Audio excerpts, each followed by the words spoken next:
then. From last time, you were on the island gathering supplies, and after securing the ship in the bay, you had taken a look at a shack and been attacked by snakes, and then not discovered much from it before later stepping down to the beach and being directed by your deckhands to a what turned out to be a wrecked ship on the beach, which you went to explore. While there, you were attacked by a sea hag that had taken up temporary residence in this wooden hulk. Upon very quickly dispatching said sea hag, you took the opportunity to have a look around the wreck and discovered various things. You discovered a couple of weapons on the deck, which were unusual for the size of vessel, which you thought to get transferred onto your ship. Julio took the time to go through the hold and discovered a couple of choice items, which they pulled out to recover to your ship later. And Willie and Curio discovered some documents in the what appears to be the captain's cabin of the ship, which shed some light on the name of the vessel and what it was doing, along with a courier dispatch pouch, which had been very carefully sealed. You investigated this further and found it was giving instructions to a Dukan admiral to move to a specific location to trap a target of opportunity, as it were. Julio and Hector took this back to Captain Saul to discuss, and between the three of you came to the conclusion that the 13th Fleet itself was the target of this pincer movement at sea. And with this in mind, you've all rushed back to the beach with the remaining crew to get a hustle on to pull the supplies off the beach to get the ship ready to make way. And now we find ourselves back on the beach where the two of the deckhands that were foraging have brought back a new member of the group, who Julio is familiar with, a person called Sharky. You've made your introductions, and now here we are. The small boat has been rowed off to go and take the supplies from the wreck, and you are all on the beach together. Does anybody want to do anything?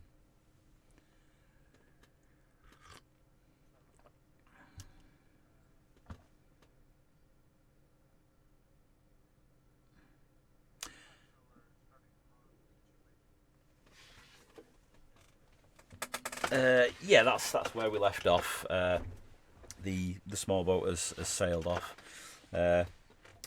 Sharky's made introductions.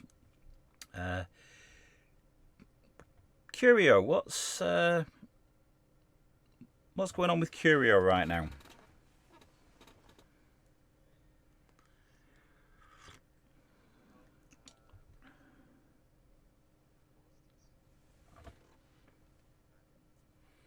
Oh yes, he'd already headed that way, hadn't he? So yes, Curio has moved away, and with that in mind, Julio is also going to head down the beach, to yours as bosun, to look over what's going on with that activity, which leaves us with Hector,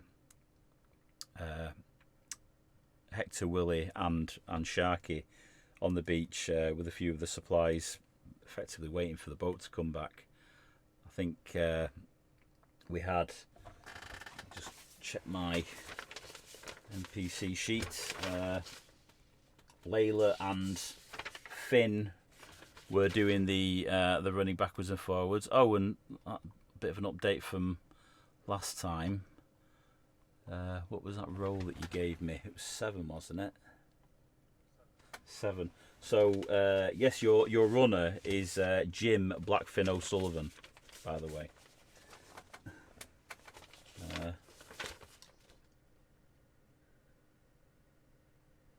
Yeah. We'll get into Jim later. So yes, the 3 of you are on the beach with Finn and Layla shuttling supplies that they have gathered back and forward from the beach.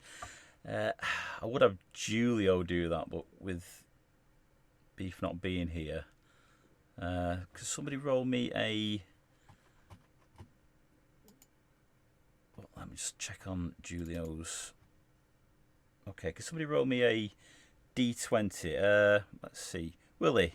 I think you assisted Julio with this. Roll me a D20 with a +6 modifier on it, please. 15. Let's see what that does for you.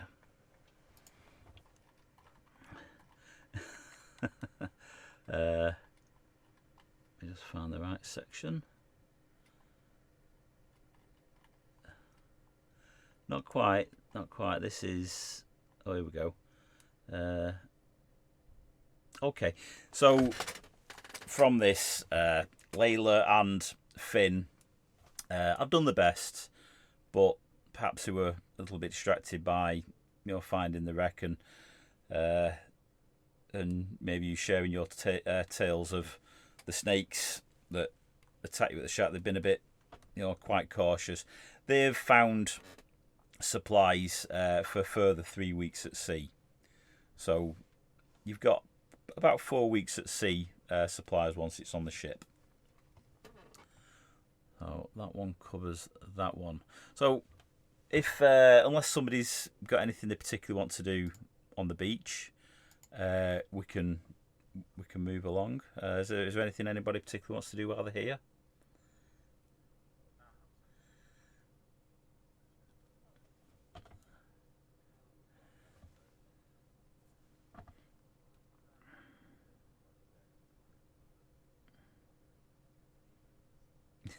Gotcha.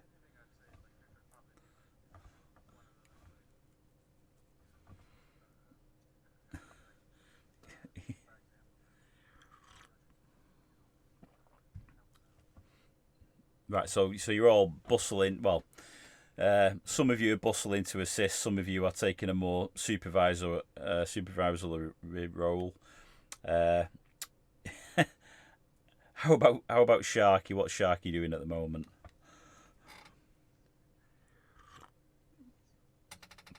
Okay, so Sharky's trying to sort of move his way into towards ingratiating with the crew. Inspire competence.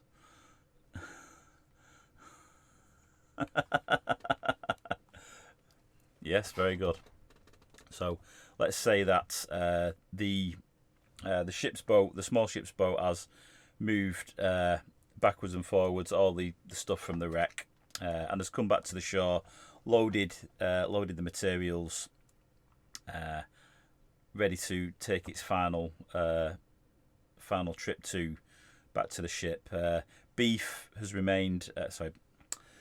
Bacon immersion there. Julio has remained on the ship. So currently on the beach, we've got Hector, Willie, Sharky, and Curio. So Hector, I assume you're keen to get on the board with the two two deckhands that are there, ready to on the oars, ready to row back. Willie, are you jumping in the boat? Ready to join your friend from the past, Julio, on this vessel, and try and merge into this crew, as it were. Sorry, that's Sharky. Willie, you're getting on the ship, aren't you? Hello. Yep. Sharky, you are joining this endeavour. Yeah. Now, what's going on with Curio?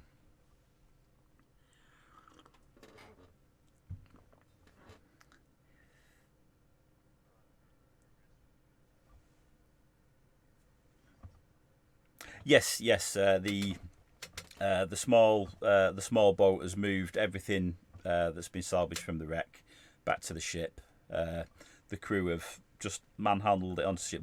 It's not installed, as far as you know. Everybody's in a rush, just trying to get out of the bay at present. The everything that was desired to be taken off the island has been moved back. It is just the four of you on the sand, three of which are already in the boat, looking back at Curio, stood on the beach.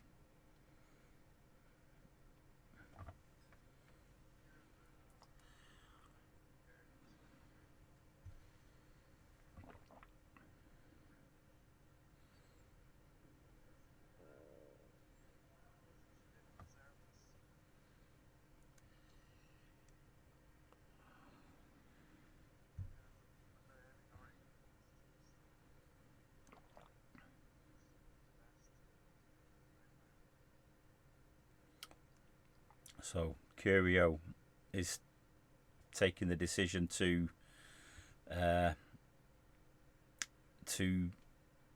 give the wreck of I've got the name for this, the wreck of the Badsworth some tenderness, and perhaps do his best to bring her back to her former glory. Would you say that's, yeah? So the rest of you see Willie, Sharky, and well, Sharky doesn't really know Curio, but Hector, you look back and what does Curio do? Does he just sort of shake his head and say, "I'm staying here"?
And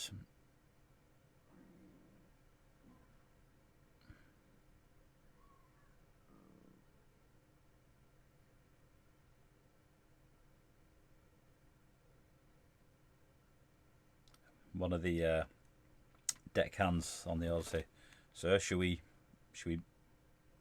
get underway?" Addressing you, Hector. And with that, they pull away from the shore. The five of you in the boat, looking backwards, see Curio stood on the beach, just watches you for a minute or so before turning and walking back towards the location of the wreck, and you move swiftly across the water, getting back to your ship. You pull alongside. The deckhands assist you getting off the boat, and then take control of the boat to get it back up in the winches and stowed away. And you are now back on the ship. The ship is currently at anchor. So, do you going to notify perhaps the captain that everybody's on board? Julio is nowhere to be seen, because this would usually be the bosun's job, but Julio is nowhere to be seen.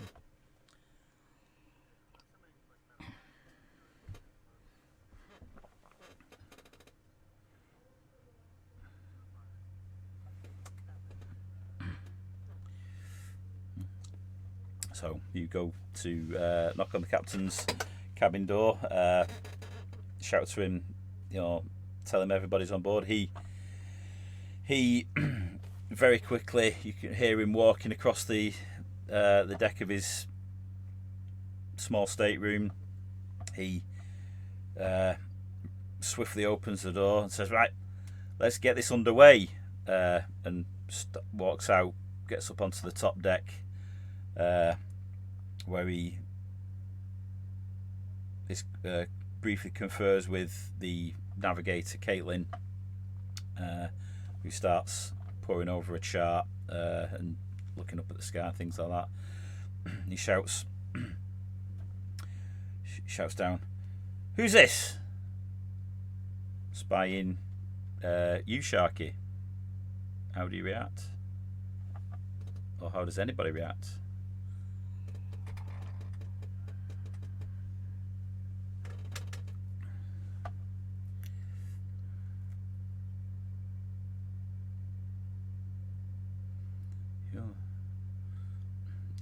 You know Julio?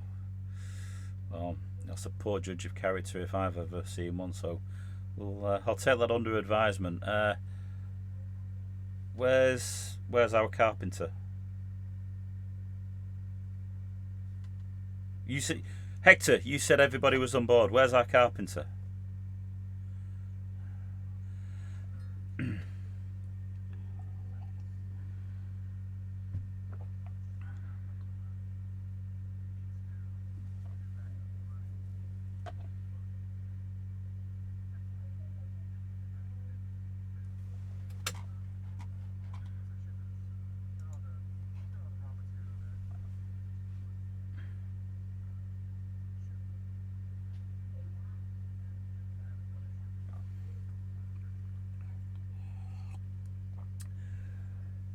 Well, sounds like a fool's errand to me, but who am I to judge? I brought you lot on board. Okay, let's get this thing going. You, new guy, go with the crew and winch up the anchor. Hector, let's get this thing underway. Get the sails down. Let's get it back out to sea. Come on the double.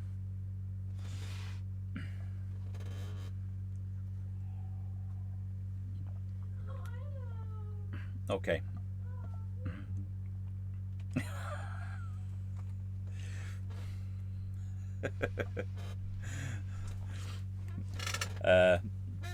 Excellent. So, Willie, you are helping the crew along with jaunty sea shanty tune. Hector, you are getting to with the crew, and in short order, the ship is making way. The helmsman turns the ship to make for the reef. You know it's there now. It doesn't require a great deal of skill to manoeuvre out this bay, having now become aware of that particular path. And yes, you move out to sea. Now at this point, we're going to go. I'm just going to pull you to the campaign map and make sure that it's I'm not going to give anything away. It shouldn't do. So let's. Yeah, that's good. So can you all see the campaign map?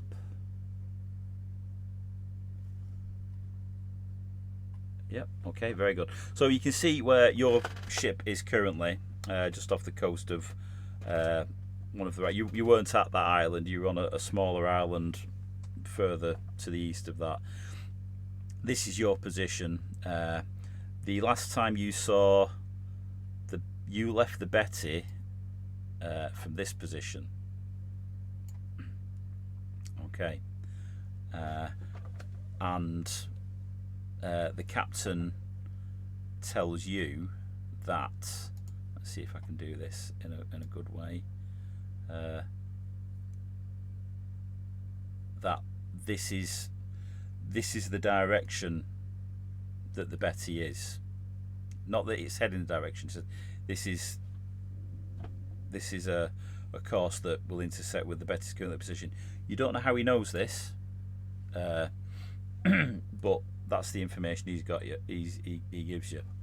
You can take two routes. There is the open water route, or you can go through the island. So now that you are underway, the captain will call the three of you together. Julio is still nowhere to be seen. Call you up to the Nexus. We are seeking out the Betty to give them this news, but we have the option of two potential courses. We can stay in open water and move fast, but if these fleets are drawing close, or if they have scout ships or forward elements, we will be easy to spot. Or we could go through the island chains, which will be a little slower, but we may be able to escape notice better. What say you? Unless you have another course of action that you believe we could take.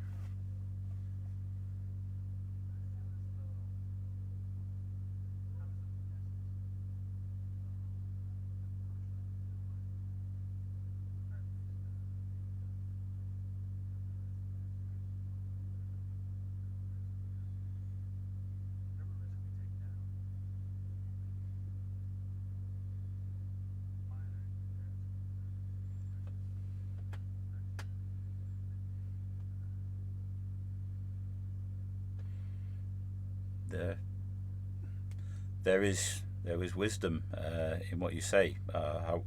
However, potentially, if our message does not reach them, they will have no idea at all. But I will bow to the collective agreement from all of us. We stand here as equals on this ship. Willie, you've sailed plenty. What are your thoughts?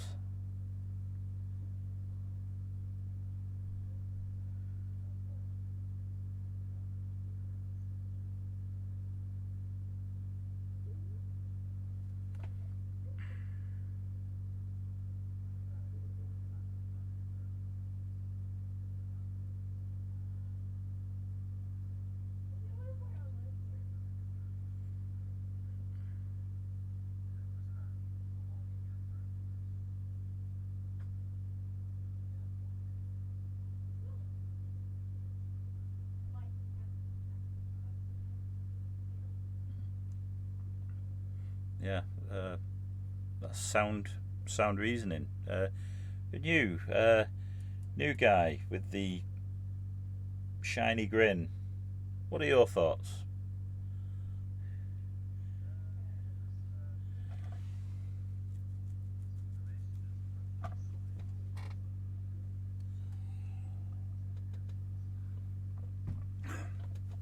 Okay, then it's settled. We will head north before taking another reading and bearing up the channel. Hopefully we get a good wind. Very well. Let's. I will pass the order to the helmsman, and we can we should make good time. And with that, I will show you the ship that you now sail on. I'm listening.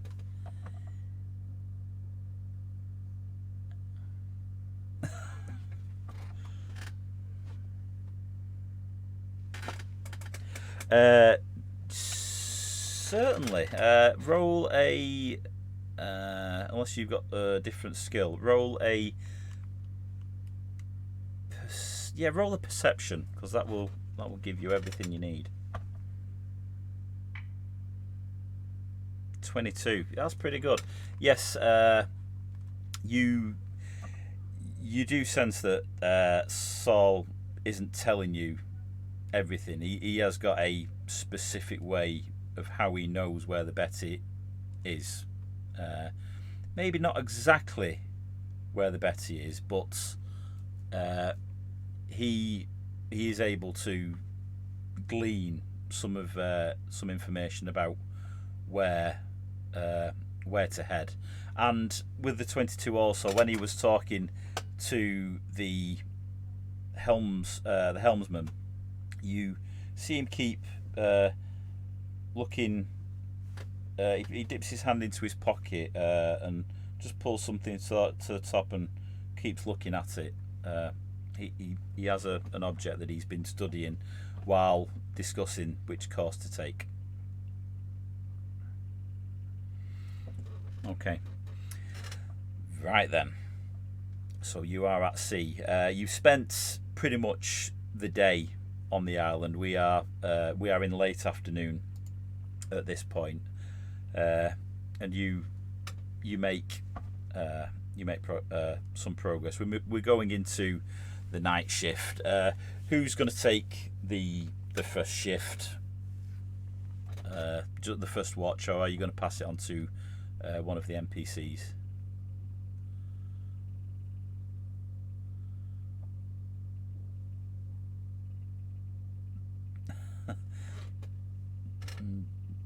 Julio is still absent. Absent without AWOL. You have no idea where Julio is presently.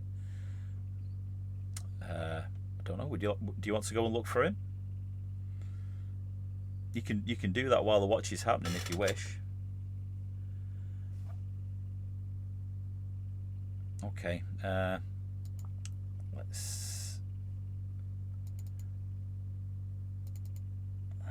Let's have a look at what you could. I hate it always rolling perception. That's the only downside with.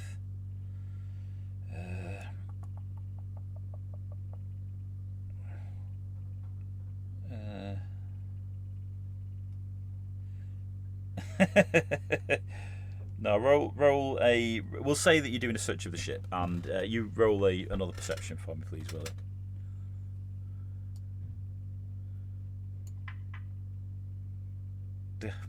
Brilliant.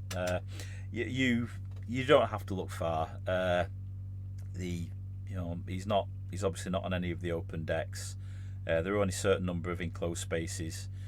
He's clearly not in the captain's stateroom. Otherwise, you would be aware. You check out the officer's quarters. He's not at the table, but you do notice that when you try some of the doors and knock, you do notice that his room door is locked. And from within, you can hear sort of some moaning and groaning noises. Julio sounds quite ill. perhaps something on the island has disagreed with him. But yes, Julio is on the ship. I think one of the things I might do is change it so that you can see the different places where the levels are. I don't know if that's changed anything.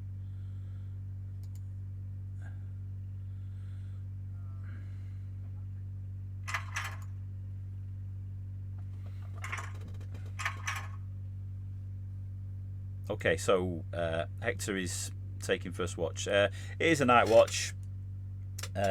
You are just making your way from the coast. It's been a fine day all day, and it is a fine, clear night. You see, with the clear sky and not much swell on the waves, you see the stars and the moon reflecting in Valdir's mirror, and yeah, there does not appear to be any cause for alarm. The night watch passes without any drama or disturbance. Willie and Sharky, if you need to, you can take a long rest for the night shift. Now, I'll do that for Julio as well.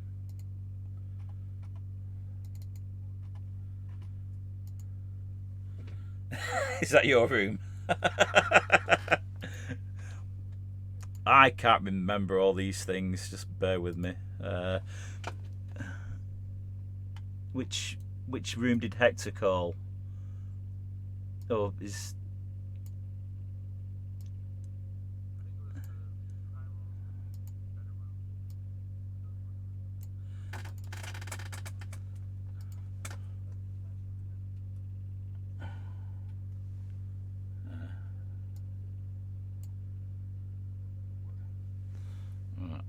delete him and put him in because I can't move him through one of the blocks there. That'll do.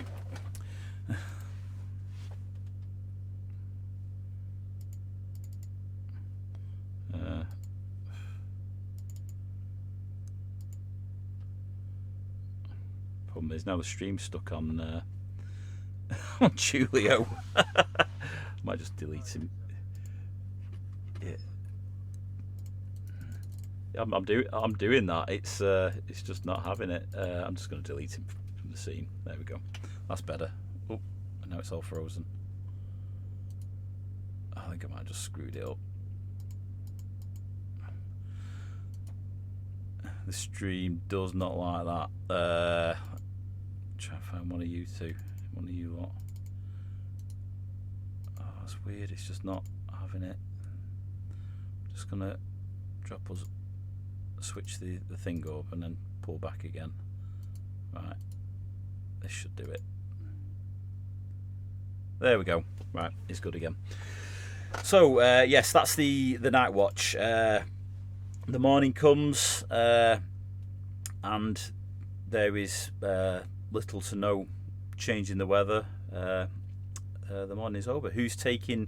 So we're now in the first full day back at sea. We've got 3 PCs, and we've got a morning, afternoon, evening, and night watch to take. Who is taking which watch? Volunteers for the morning watch. Hector has already taken a watch, so he's going to need a rest. So was that Willie? Or was that Sharky? Okay, so the morning one is Sharky.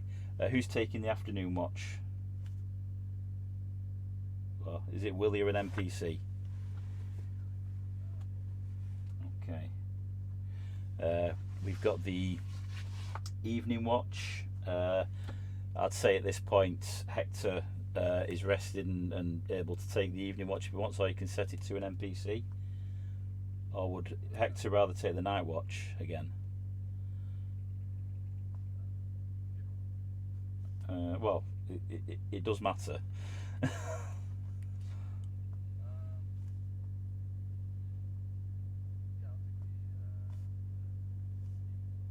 Okay, so Hector takes the evening watch, and then we're going to put an NPC on the night watch. Okay, very good. So, Willie, you take the first watch of the day. Does anybody want to do anything this day while at sea?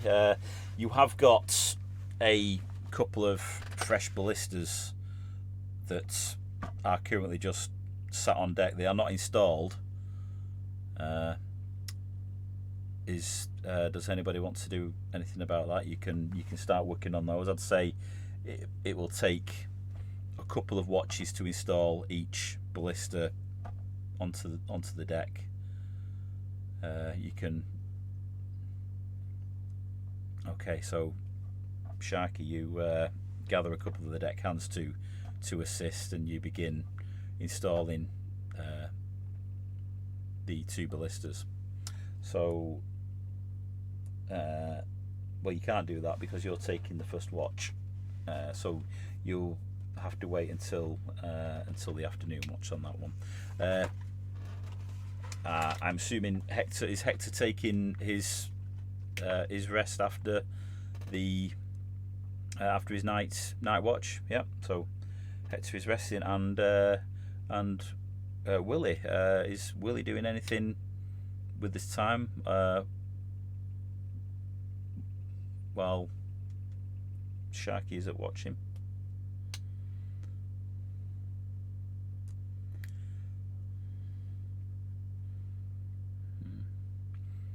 Is he maybe working on his partly finished figurine that he salvaged from a drawer?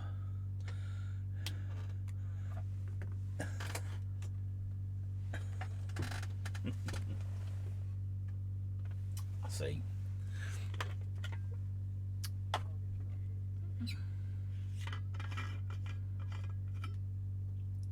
Very good. So it's pina coladas later. Very good. Okay. Well then, Sharky, while you are on watch, it's a great day to be at sea, especially after so long on the island. You are back on the waves. You're happy to have the wooden deck moving below your feet. It is a fine day. The breeze is fresh, and you are making good headway. There is nothing on the horizon. There is nothing in the water around you. The watch passes without incident, which moves us to the afternoon. And yeah, this is Willie's watch. So you transfer over, and Willie takes his turn at the watch. And yeah, you are extremely fortunate with the weather. There doesn't appear to be any sign of the weather changing. You've struck lucky. Please roll a perception for me, Willie.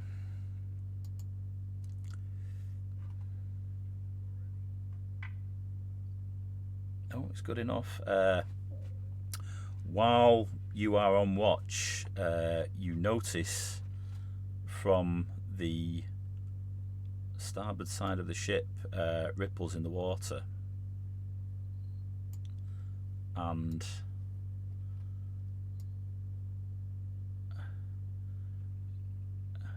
well, let's say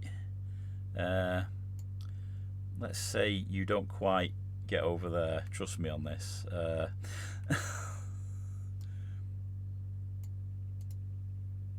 From looking over the rail, from these, you see three small creatures breach the surface and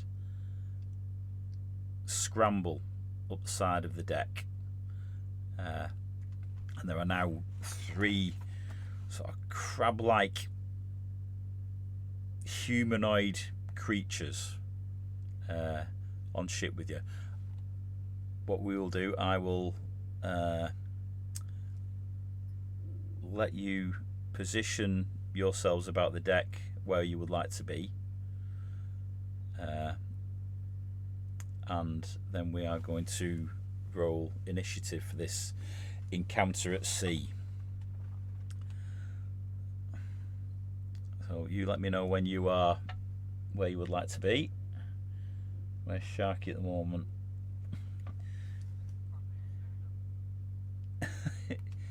Sharky appears to be in the captain's bed for me.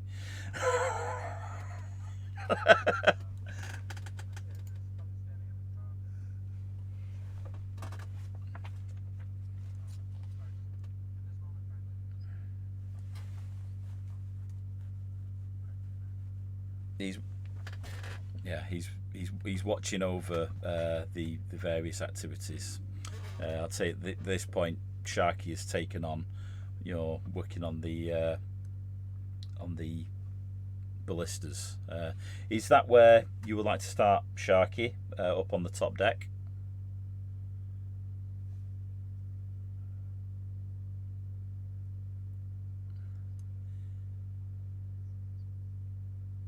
Well, I've put them. Yeah, I've put them at the front. So would you like to put? Would you like Sharky down at the front of the ship then? Okay. Okay, so Sharky was looking down the front of the ship, and we'll say this this deckhand here has been assisting. There are a couple of other deckhands about. Okay, so I'll just grab you.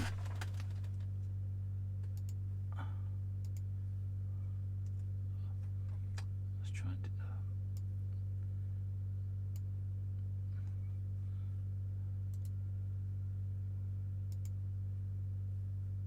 And has that got everybody?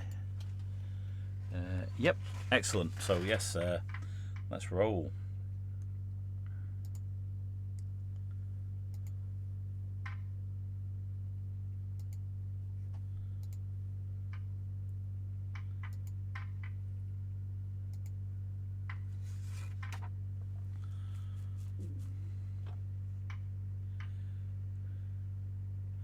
Oh wow, they rolled well.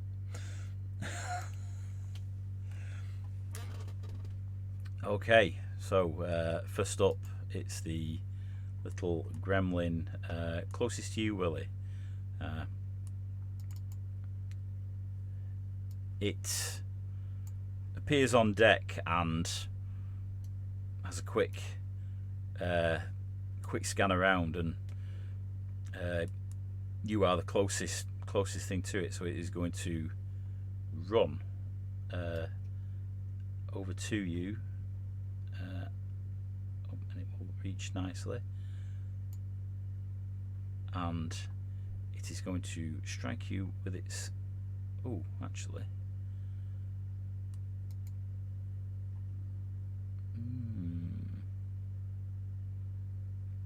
it is going to take an action. So it is still very, very wet from its from jumping out of the water, and it's going to seemingly gather the water and throw it at your face with a vicious choke. If you can roll me a reflex save, please. Oh, very good. You succeed the reflex save. So up against choke and lust. So yes, you've made that save, and yeah, you dodge the water as it flicks it towards you, and you pass that particular moment. That's its turn. It would help if I'd begun the encounter. Let's skip that down. So.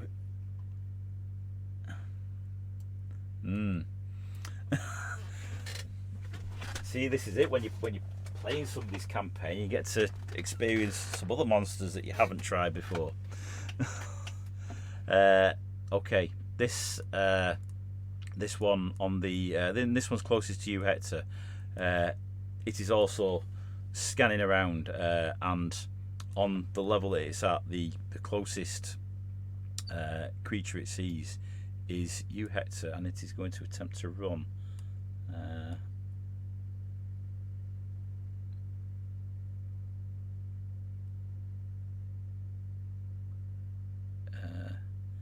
It can just about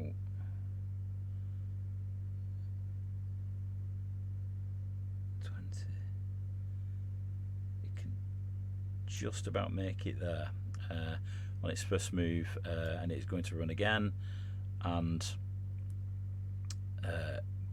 get right up to you, Hector, and it is going to strike.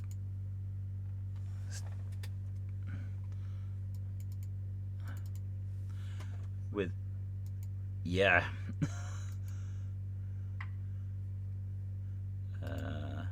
And that misses. Yeah, it goes at you with its claw, and you've had a decent amount of time to watch it scuttle across the deck, and sort of repulsed by its small size, you go, you sort of like shrug back as it waves its claws past you and dodge the strike. That's its turn, and now Willie, now it's your turn to take some sort of counter action against it.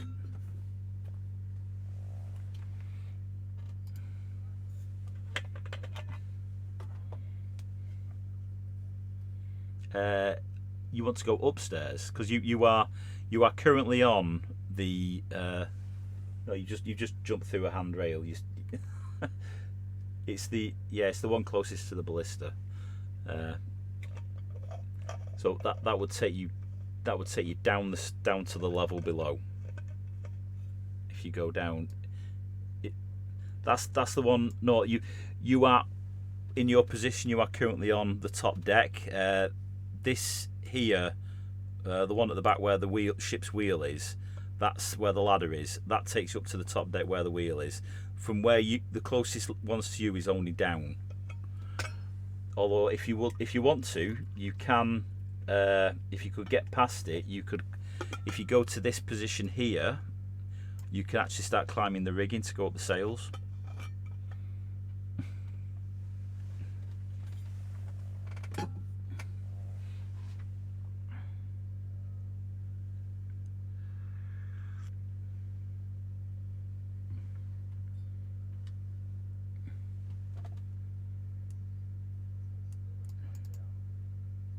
I mean, if you want, you can't. You literally, it's just a rope handrail. If you want, you can just jump over it. You're only going to fall about 8 feet. Okay.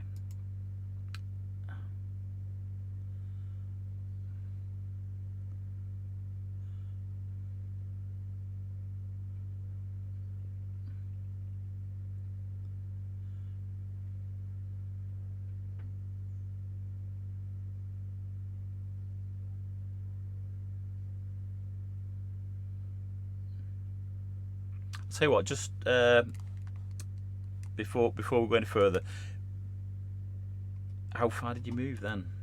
Have you just, how many actions have you? Right. What I was going to suggest is we're doing that jump. We could take a reflex save, and if on a very easy DC, if you make it, you can carry on with that section of movement, for the same action. If you failed it, then it would be a new action. I think that's how we'll do it from going forward. I think that's fair. So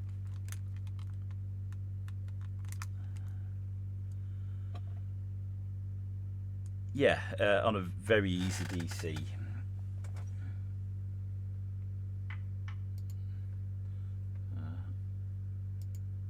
Let's bring it up your GM screen because I forgot to put it up.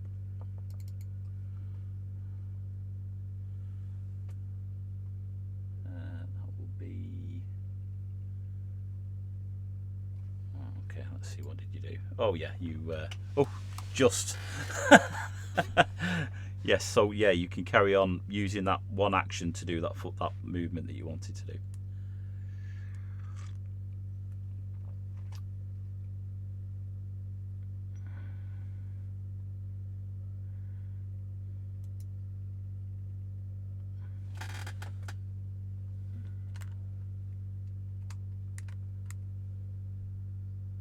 Okay.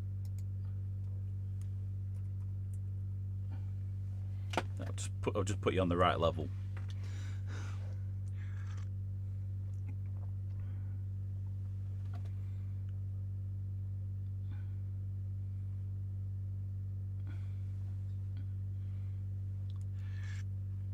What's the range on the Bardic Inspiration again? Oh yeah, everybody's well within 60 feet, I think.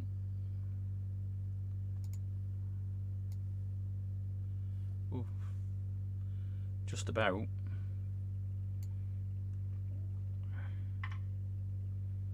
Oof. So that's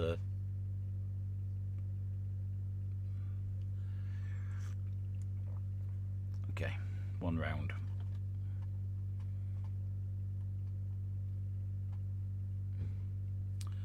Okay, so that's Willie's turn.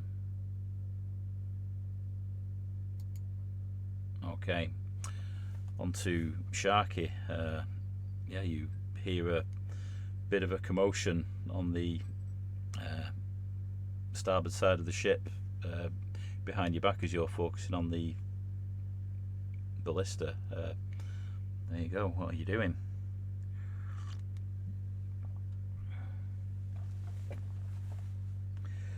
Let's have a look.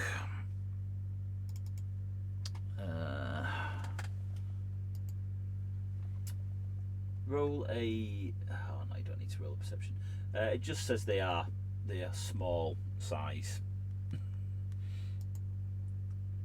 If you want to roll a perception, I can give you probably a bit more description based on what I've got here.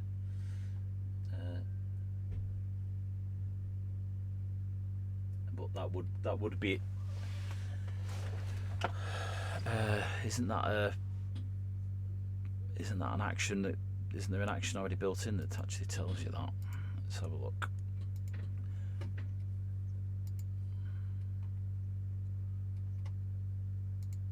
Right, recall knowledge. Yeah, you can do different. Okay, right. So, right, you can roll a nature, or if you've got an applicable law, you can roll that.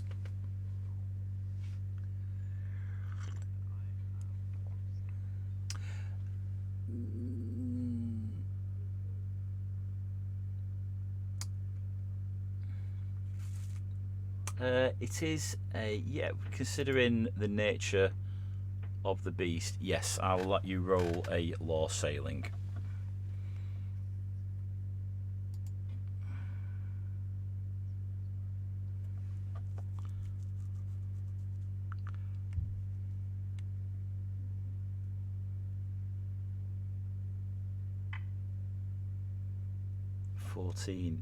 You've fortunately for you, yeah, you've made it. You wouldn't have made it with the nature. Okay, so with your law sailing, you may have actually seen these before on your trips. You've certainly heard them discussed by other seafarers that have been waylaid by them. These are Fuath. Despite their small size, Fuaths are shipwreckers incarnate. In the dark of night, these gremlins sever ratlines, slash sails, smash sextants, and saw provisions. Once the ship flounders, the Fuaths return to indulge their craving for land-raised flesh. While Fuaths prefer to take their prey asleep, they have a terrible doom for sailors who attack them, surrounding the mariners' faces with a magically congealed water to drown them where they stand. And that's about as much as a 14 gets you.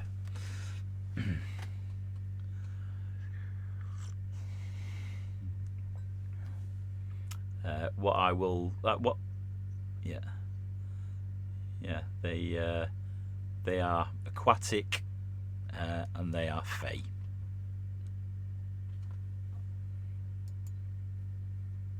I think.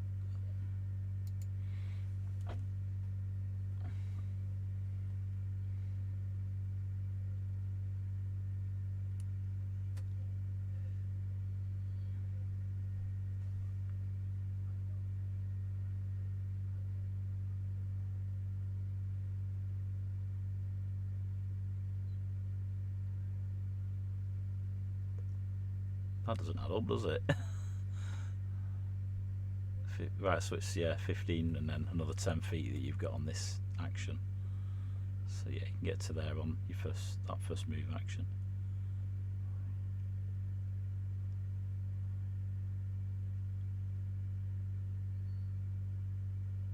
Or just drag your token there. You know you'll make it.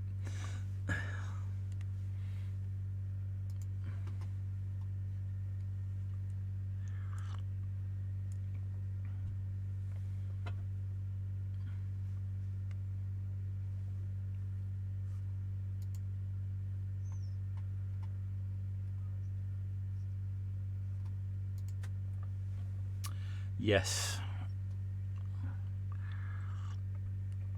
Yes, we did discuss this.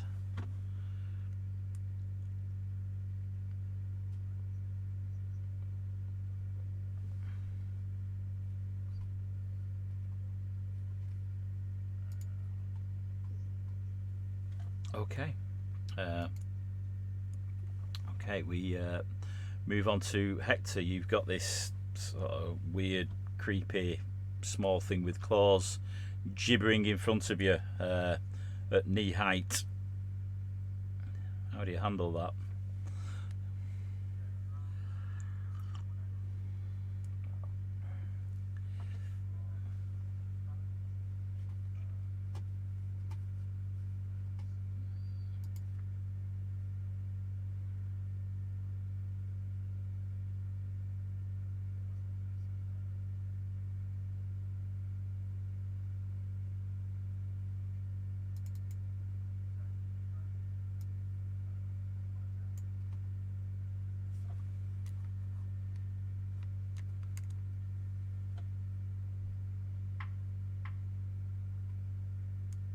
Yep.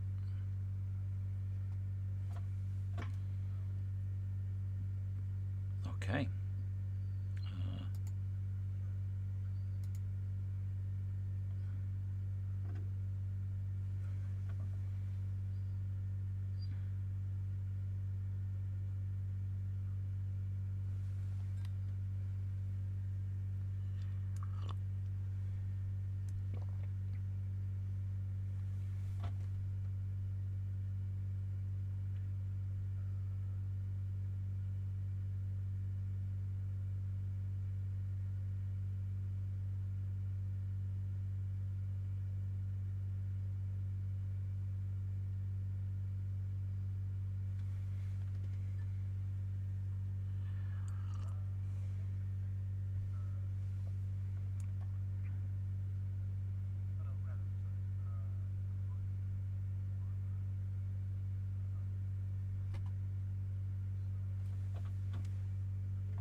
Just having a look if it gives me any information on languages.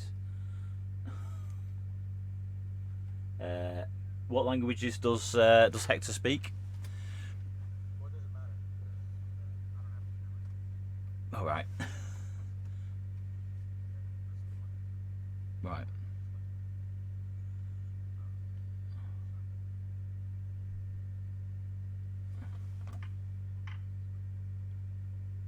Oof. Nope. So, yeah, you draw your weapon, and sort of getting over your disgust of this creature, you take a second to swing and then strike it. As it puts a claw up, you actually crack the claw.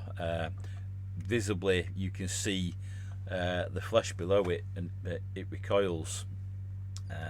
Thinking now you've got the upper hand, you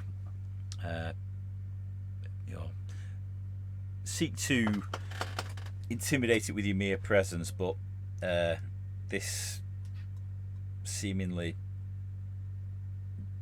gibbering, mindless creature does not appear impressed. With that, we move on to the third one. Let's see. It has the choice of 3. Although, let's just see if I can make this. So 25, 25, 25. Okay. What we're going to do, Willie and the 2 crew deckhands below are equal. Let's see. Let's see how far Hector is. Okay. There are 3 potential targets that are all equal distance. So we'll go 1, 2 deckhand on the left, 3, 4 Willie, 5, 6 deckhand on the right. I'm going to roll a d6.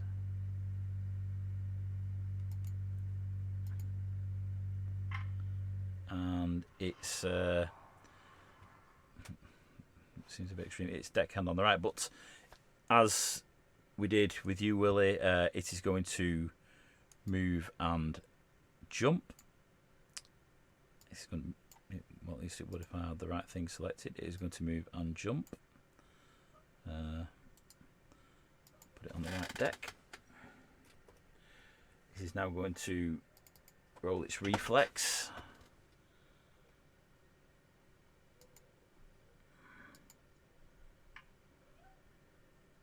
And it easily makes an easy reflex, and it is going to carry on moving. It's going to carry on moving from where it is. That gets it to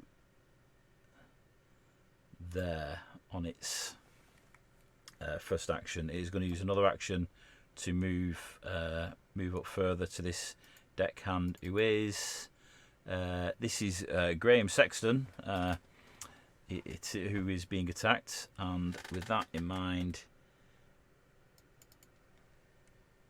come on, it is going to strike with its claw. There, you've got some, and it hits. There you go. You've got some meat shield, guys.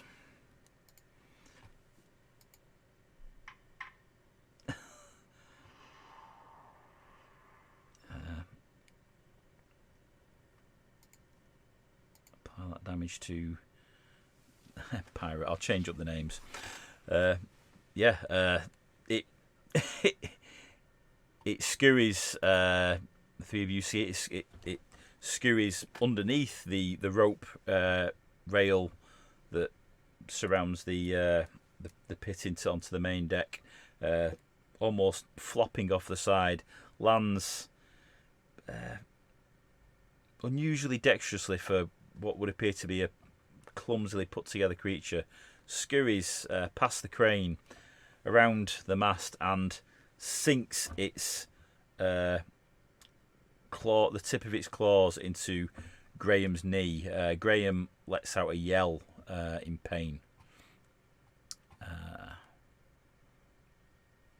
With that, we will move on, and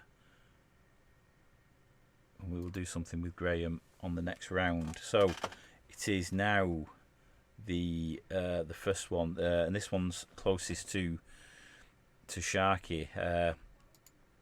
This little creature has seen its quarry run, but there is another target now closer than you, Willie, in both Sharky and the pirate down below. We're going to roll again. We're going to roll odds. It's going to go for Sharky. Evens. It's going to go for the deckhand near the mast. It's going for Sharky.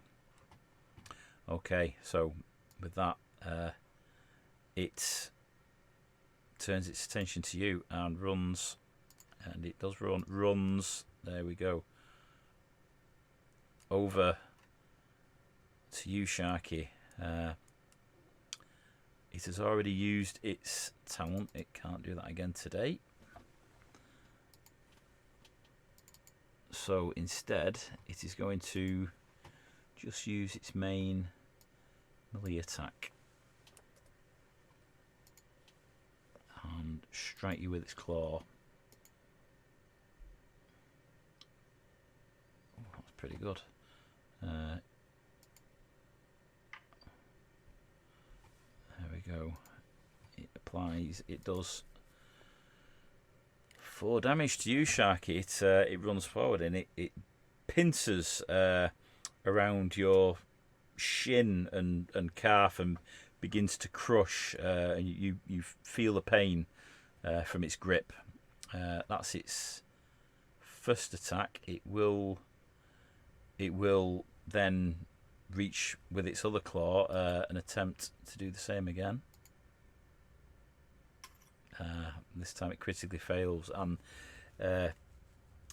it reaches, and it seems to hurt itself, not to the point of incapacitated, but as it pulls in, it almost catches, and it's like when you if you overextend a thumb or a finger, and it recoils back.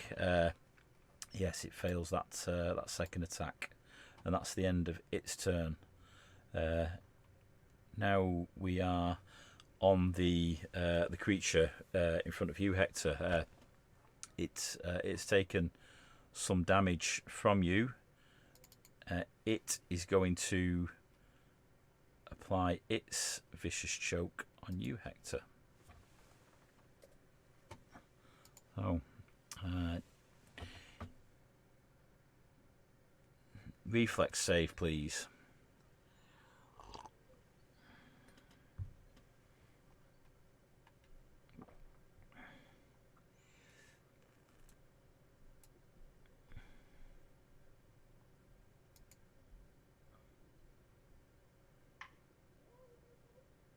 Oh no. Okay.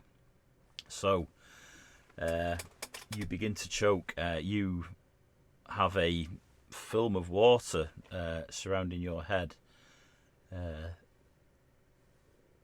Within 30 minutes, for 1 minute, the type must begin to choke and must hold their breath to avoid drowning. The film can be temporarily wiped away with a total of 3 interact actions by the choking creature or creature adjacent to it, allowing a new reflex save. So effectively, you've got to wipe. You've got to use all 3 of your actions to wipe the film off, or you are holding your breath. You are effectively drowning. So,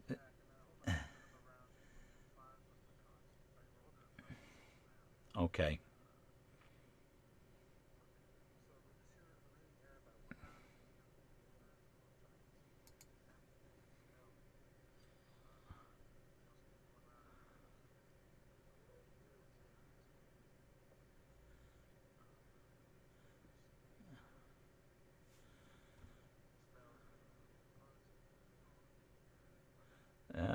Oh, see, it would have been good to get Willy with that one. I was just trying to see if there's anything in the effects, but there doesn't appear to be anything that covers that. So we'll just have to remember that Hector's got 6 rounds before before he starts drowning. Okay, that was 2 of its actions, and it's going to use the other one to attack. Let me just have a Thirteenth Fleet. Attack must make we'll apply the map. We'll call that an attack. So that isn't a... Oh, okay. Magic. Right, okay, well. Fair enough. He goes for it then. And it's good. Apply the damage. Oh, low damage roll. That's okay. So yeah, it's with one core, it's sort of waves with one claw, and you feel this wetness envelop your head, Hector, and with the other, again with its diminutive stature, it doesn't go to pierce you. It, as with Shark, it grabs your knee with its other pincers, not gaining a great hold, and it more pinches rather than crushes. And that's its turn. Willie, we're over to you.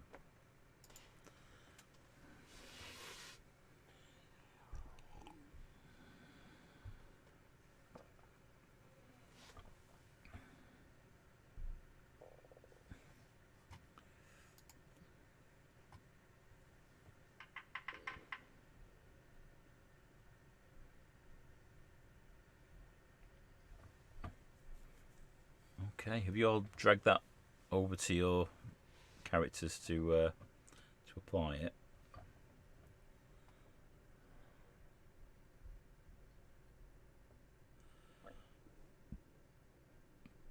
Oh yeah.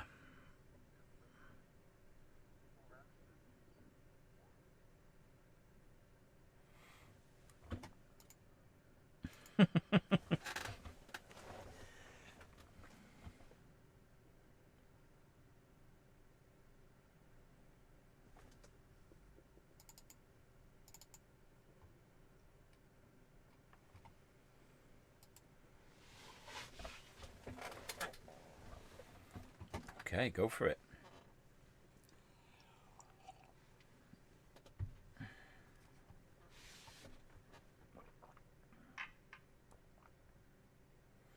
That does it.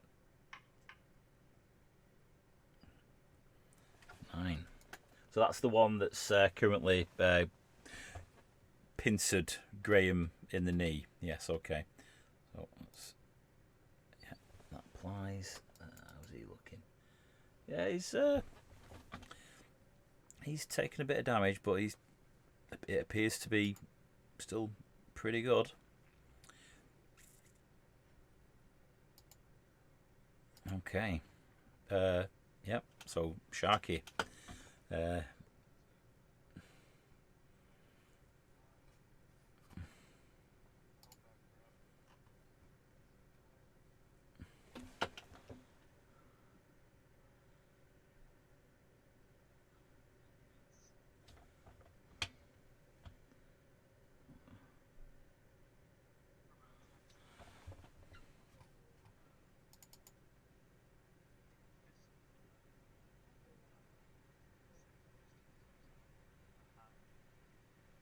Okay.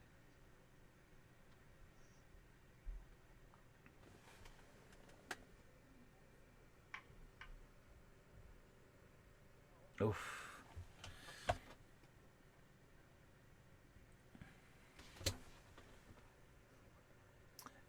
Yeah, you can use your hero point for whatever you would like to do.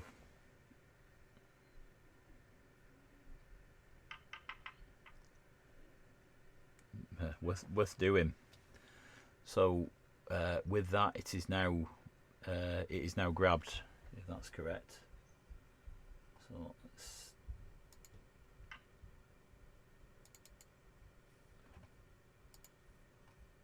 Okay, let's apply the damage. Let's see how it looks. Yeah, that's the first damage it's taken. Yeah, it's, you have it in one hand and you pound it with the other, and it sort of takes it. It complains, you know. It makes a sort of shrieking noise as it does it, but it does complain. but other than that, it appears to be fine. Just trying to see if it's got. There we are, grabbed. Right, so I've just applied that to it.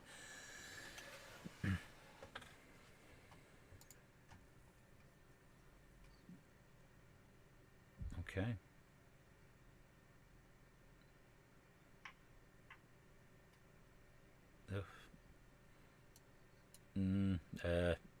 Yeah, somehow, even though you've got it gripped, you misjudge the attack quite badly, and just for some reason swing wide. Maybe as it's squirming in your grasp, it just manages to literally throw off your aim by its momentum shifting the hand that you have it held in.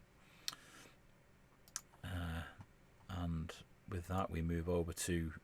Have you got any? That's 3 actions, yeah. Yeah, and then you hit.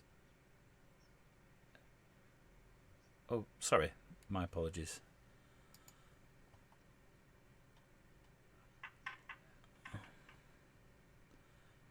Hey, there you go. Go on, let's see how you do. Okay, let's apply that. That's pretty good. Yes, it is. With that, you hear a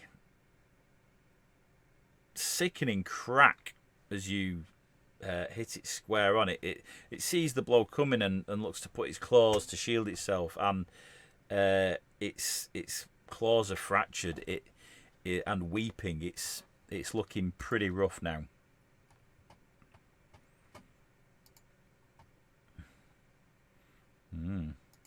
And we move over to Hector, who is currently holding his breath.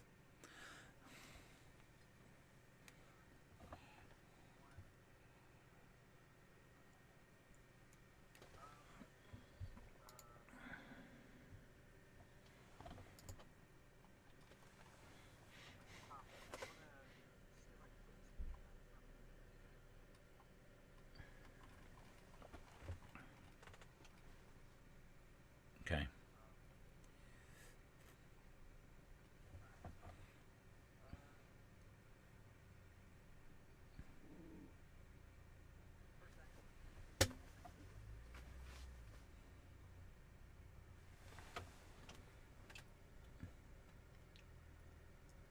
Yeah, go for it.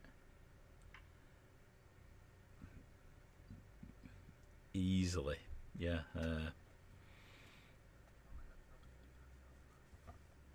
Right.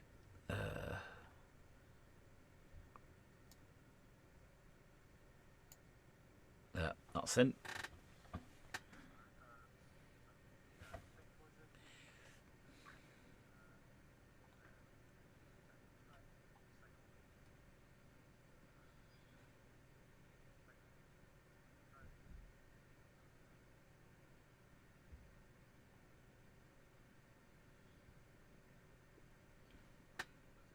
Yep.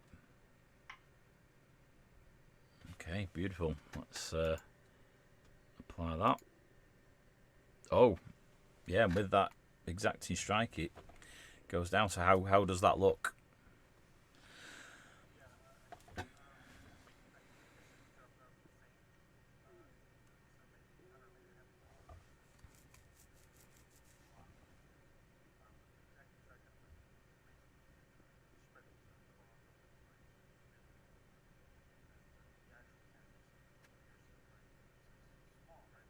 Yeah.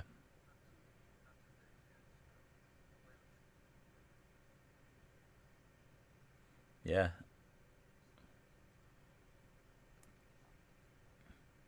Yeah. So as you strike and quickly pull back, it almost splatters on the deck in front of you. And I believe you've got one more action.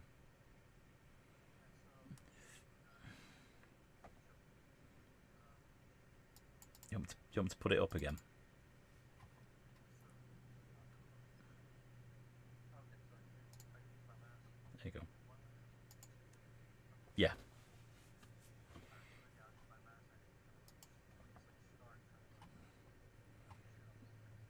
Yeah. Okay. So with that, we move on to the one that's currently got Graham. It's as pierced in. It is going to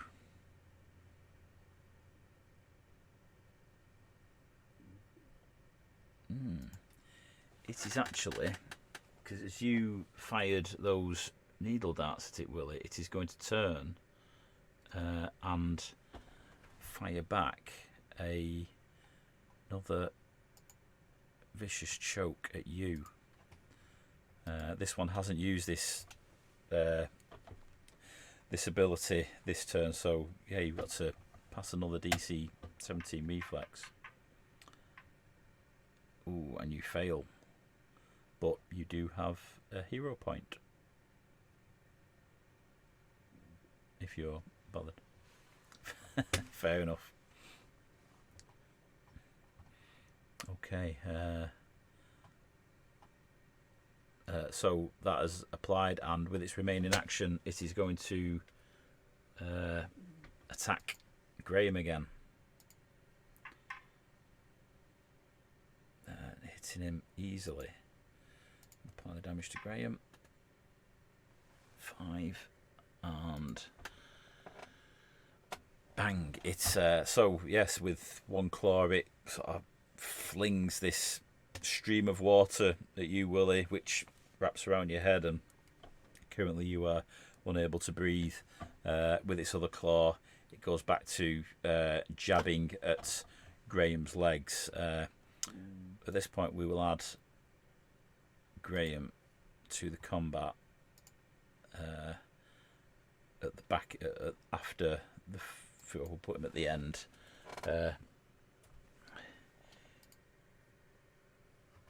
Graham's not looking great.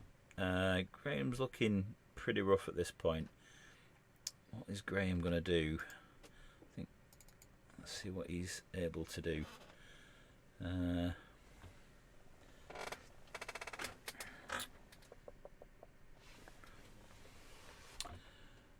Graham is going to draw his cutlass finally. And he's going to attempt to make a hit on the creature.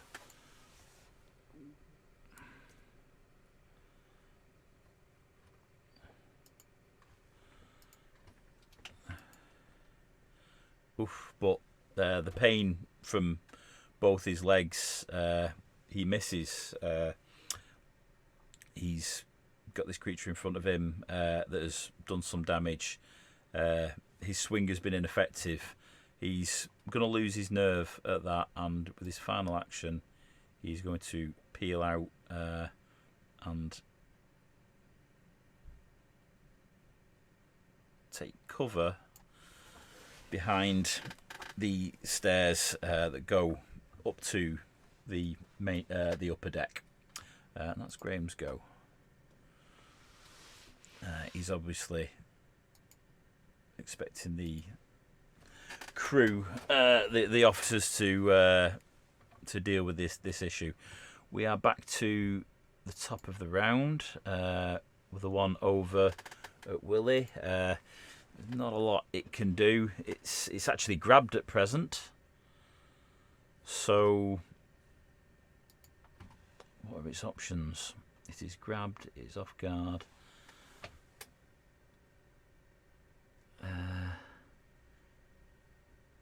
While grabbed, you must succeed a DC 5 flat check. If you attempt to manipulate action while grabbed, you must, or it is lost. Right. So an attack is a manipulate option action, is it not? I thought it counted as an, for attacks of opportunity and the like. Oh no, it's a strike, isn't it? Okay. I think it's just gonna keep it simple. We'll apply the kiss standard, and we'll just it can't escape. It's grabbed. It is going to try and fight its way from you, Sharky, with a melee strike. And it, flailing around, it manages to catch you barely and inflicts a scratch across your arm. It is unable to do much else. It is going to go again.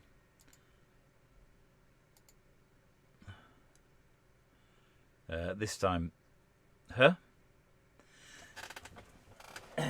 well, it hit that time. This time it misses. Yeah, this time it's going to escape. Now this is a contested strength check, I'm guessing. But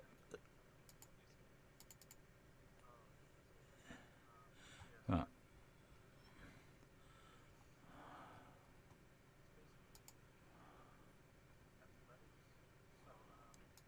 I'm just going to have a quick look on the.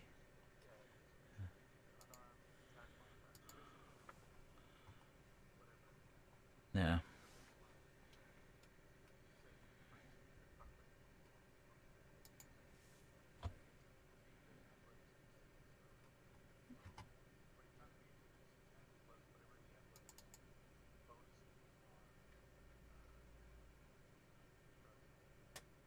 Okay, so yeah, so this we'll give it a go.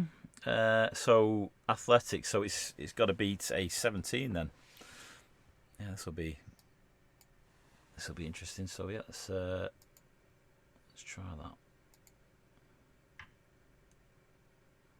No, oh no, that's rolled for Sharky. That's incorrect. Let's try this again. In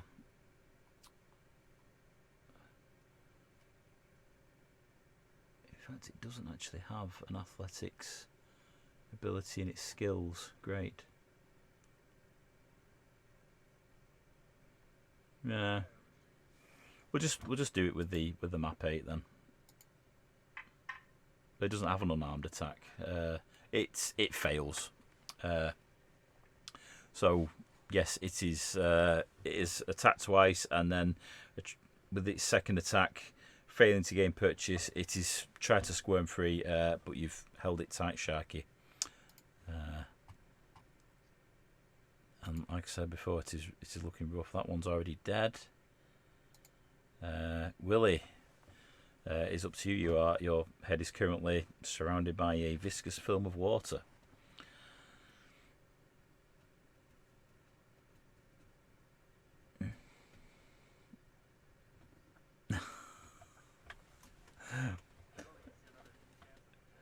Yeah. Yeah, so the it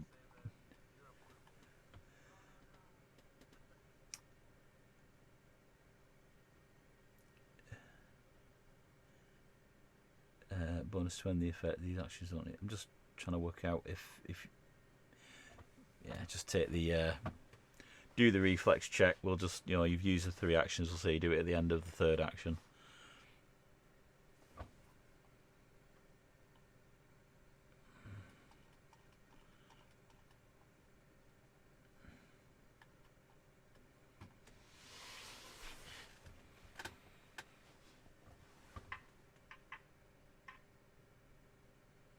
Oof.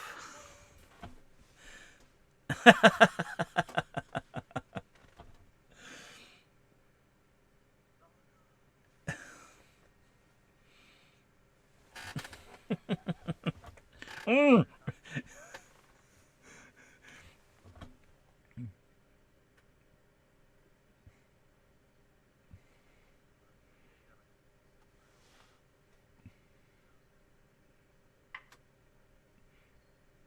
Yes, you just make it. Yeah, yeah.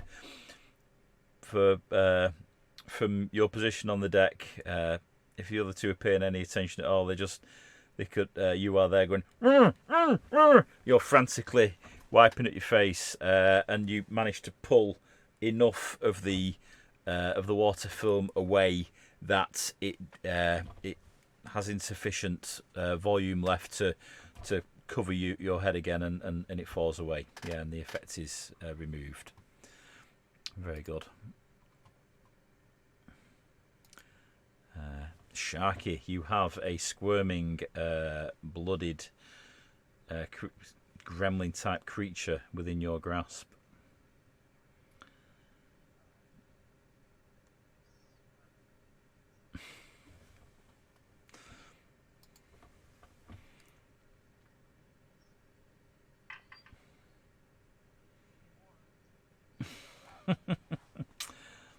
Yeah, that one goes wide. It's hurt. It is squirming. It wants to be out. You just fail to connect.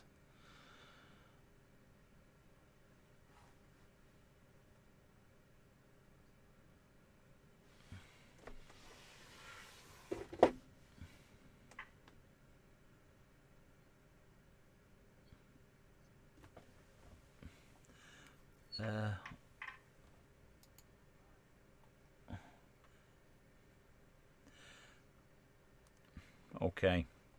Just a question on the exacting strike. Does that negate map if you're taking that as your second action?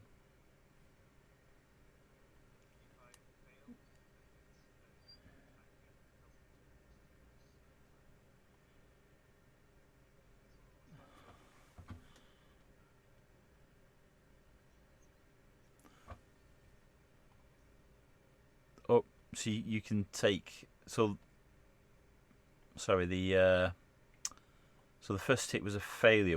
Did that use exacting strike?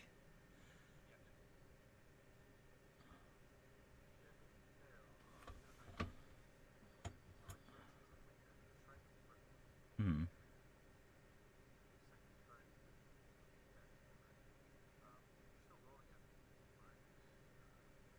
Yeah, that's the third one. Yeah. Right. So that second hit used the exacting strike. Did that? Oh, all right. I didn't know you could apply it more than once in a round.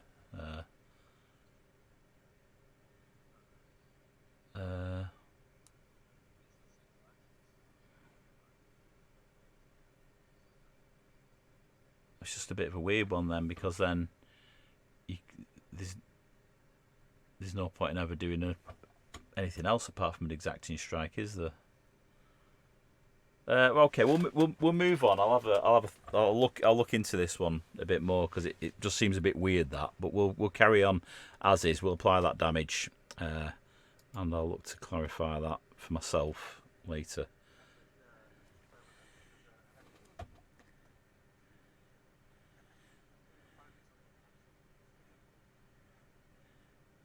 Yeah,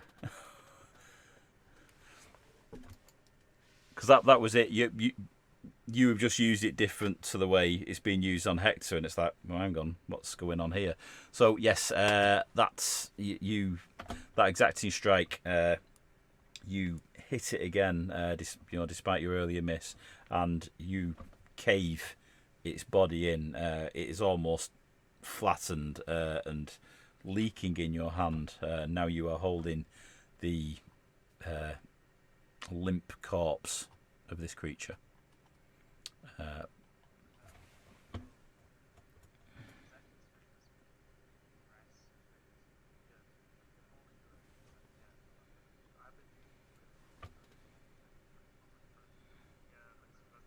Right.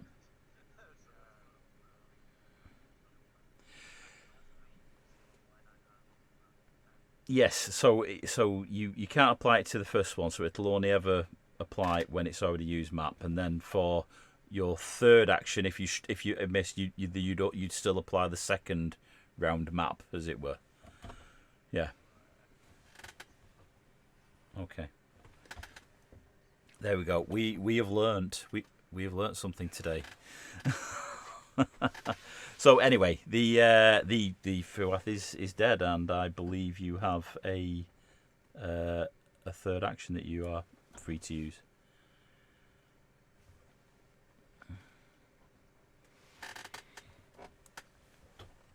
Yes.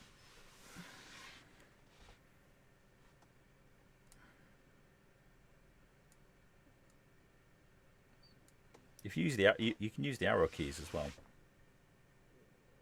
Well, let's see how that let's see how this does it. This will be interesting to see if automated goes down.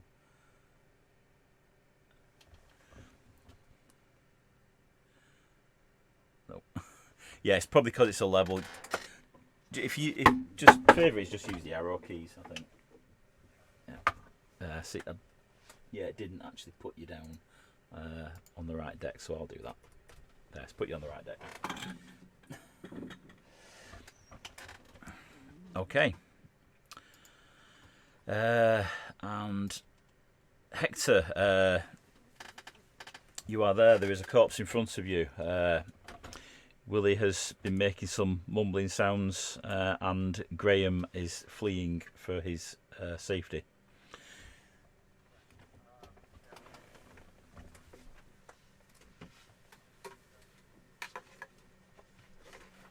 Yeah, certainly.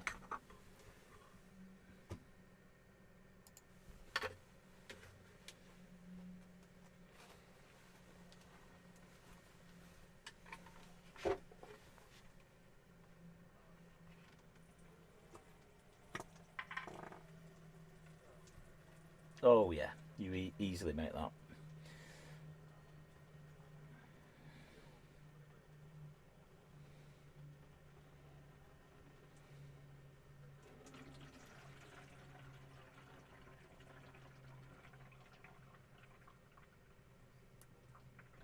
Yeah, you've got one action remaining. Yep.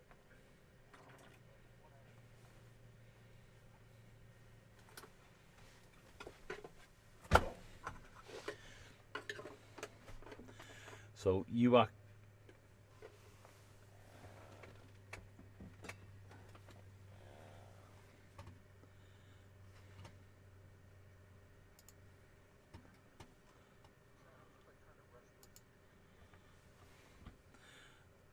Okay. Yeah, and it is its turn next.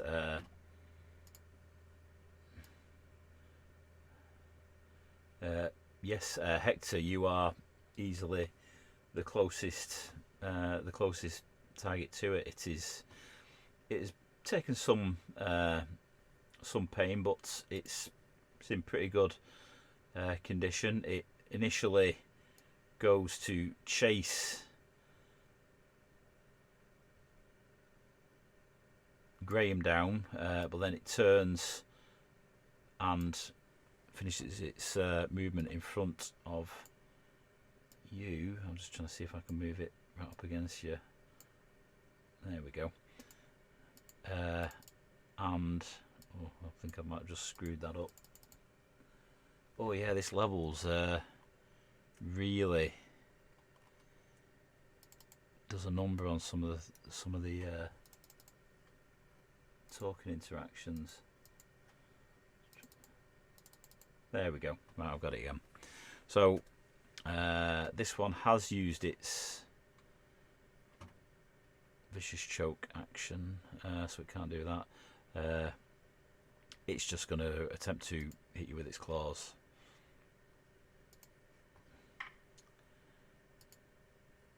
And it misses.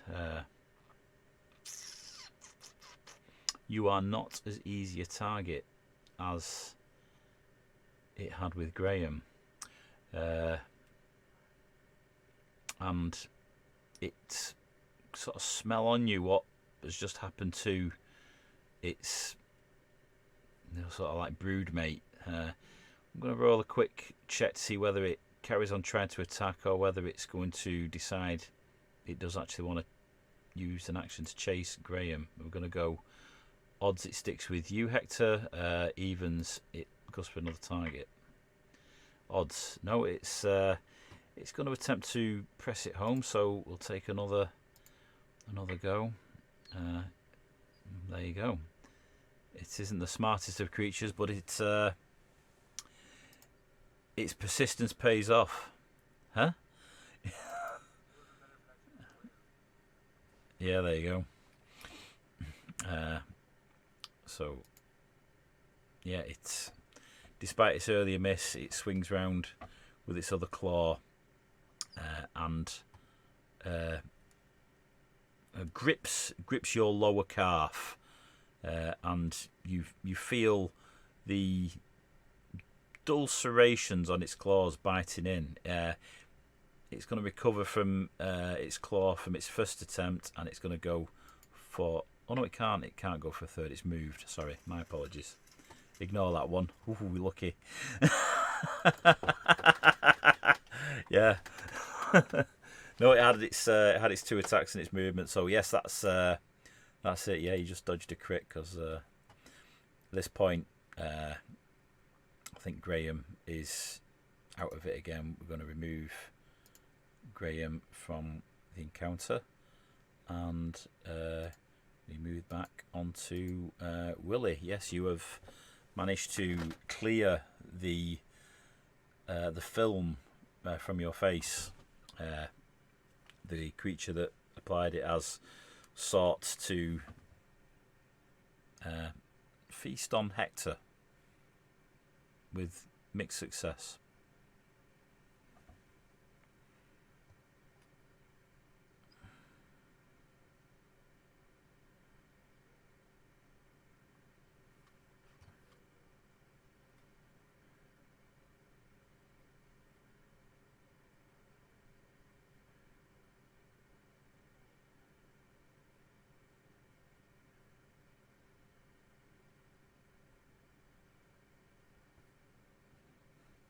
Go for it.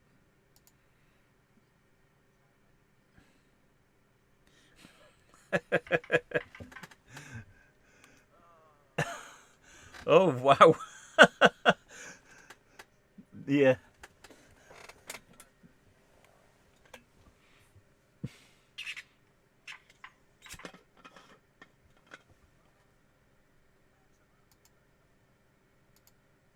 Okay, let's apply that.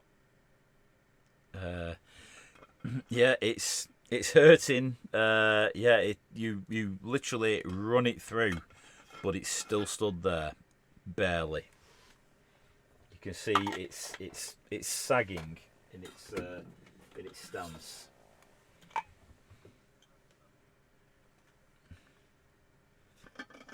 Yeah.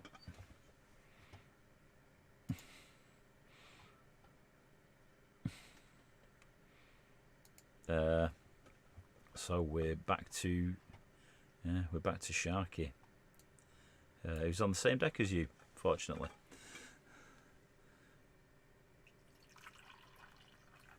But you can hear where the activity is commencing. Yeah, you have your immediate vision is blocked, but you've got a good idea where it's happening.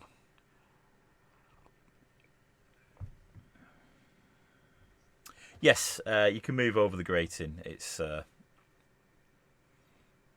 the only things that you can't move over, you cannot actually move over.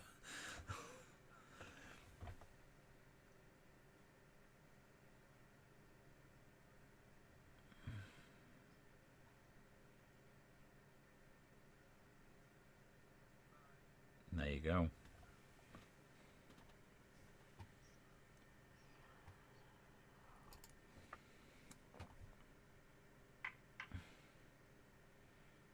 Not so much.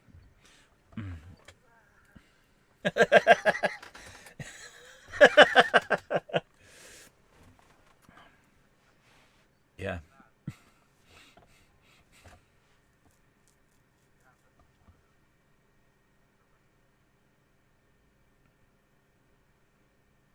Yeah.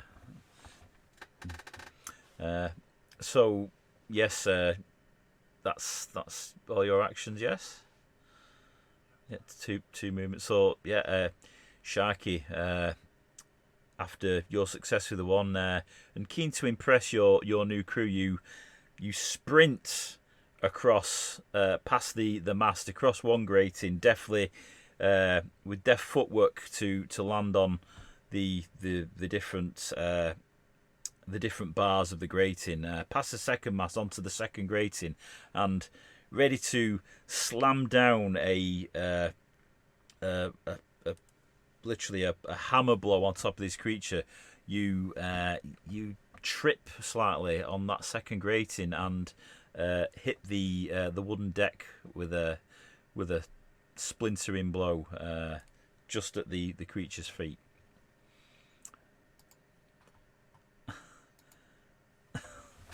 And yes, Hector.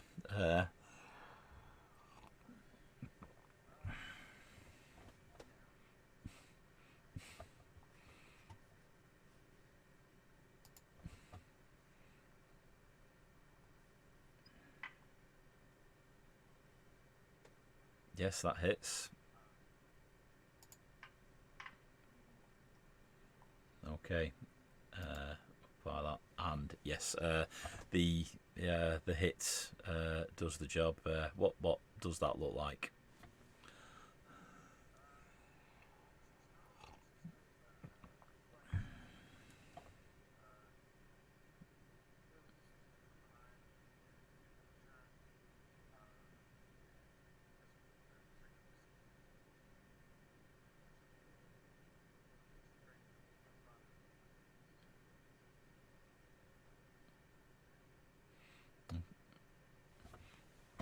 Okay, so Willie has skewered the creature from behind, and it looks around. As it's turned, it's seen Sharky barreling towards you all with this clumsy blow. It's further distracted it, and as it looks at Sharky, Hector, you come up with the finisher and slam the foul catter down, cleaving in to its shoulder below the neck, sort of with the blade finishing 2/3 of the way down the torso, and with that, the life falls out of it, and it sort of slides off the blade, pulling it slightly as it falls, and with that, the encounter is at an end. Okay.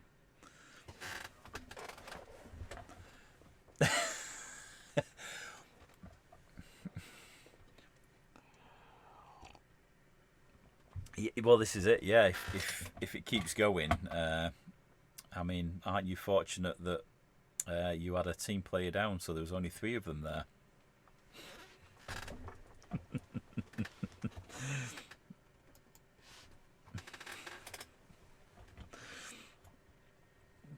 You only got.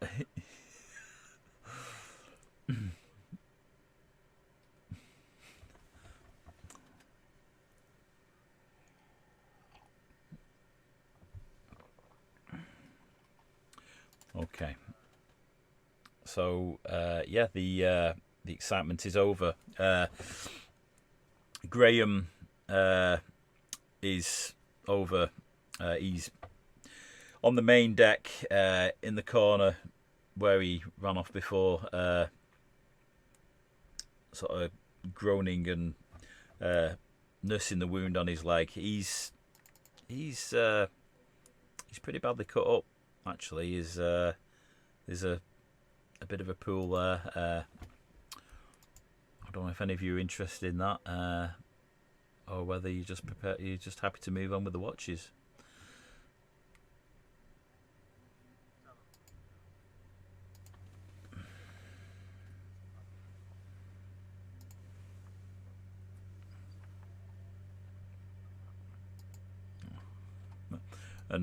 And with that, Graham then will move to the crew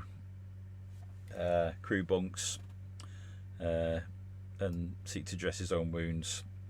Another crew member will come out on deck to relieve him, and there we go. So yes, you have successfully navigated that one. Okay. So that was the afternoon shift. We move on, unless does anybody have anything they particularly want to look at after that encounter, or do as an action. I don't know if. Okay, well let's have a look. Just bear with me.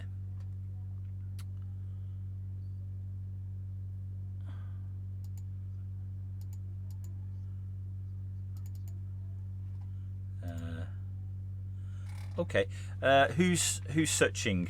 Who's searching the crab creatures? There's 3 to search.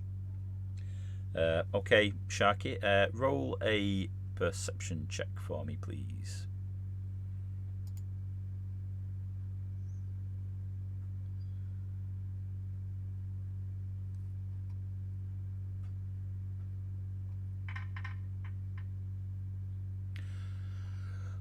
Let me just check. So,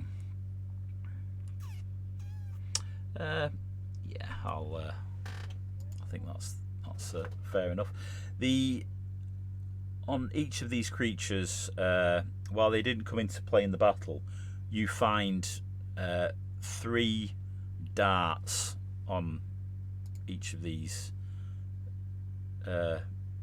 bodies. Literally a small thrown weapon. I will move some of those into your inventory.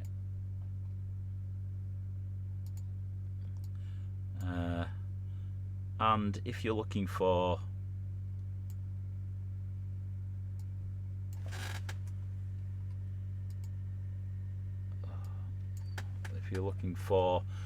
crab meat, yes, you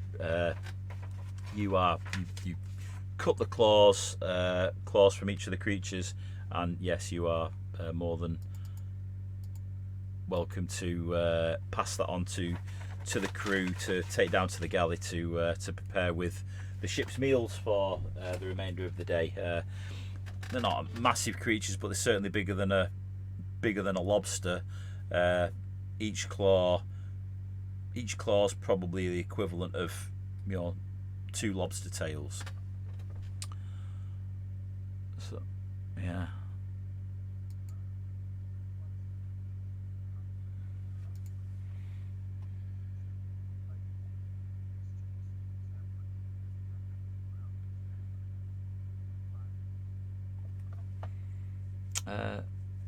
Yeah, and I won't make you roll for that. You walk the decks as a bit of a security sweep all the way down to the lowest deck, where you have all the food and materials stored. You don't see any sign that the hull has been compromised.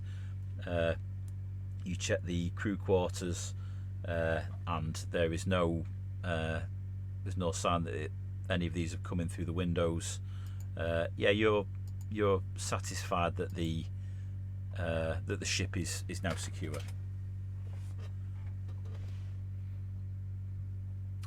Okay, so Sharky has made his investigation and secured some fine seafood. Hector has walked the deck. Is there anything that Willie would like to do before we move on to the evening watch?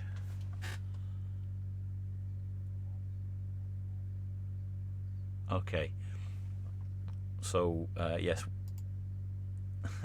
Willie closes out the watch after successfully spotting these creatures, and with that you move into the evening, and the weather begins to change, but we'll get to that when we move on to the evening watch. So I believe this is Hector's watch. You move to does somebody call Hector, or is Hector coming to take his station and relieve Willie? Okay, so yes, Hector, you find Willie on deck, and you relieve him. And Willie, you are free to go and assist the crew, or be left to your own devices on the deck of the ship. Hector, you take up your watch position. Whereabouts would you take your watch from?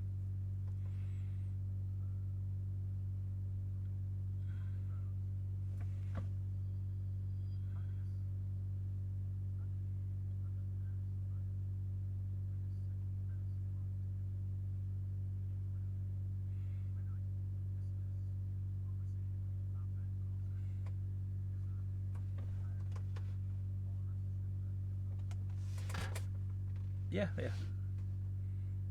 That's certainly fair. As you take the evening watch, you know it has been a glorious day for the most part.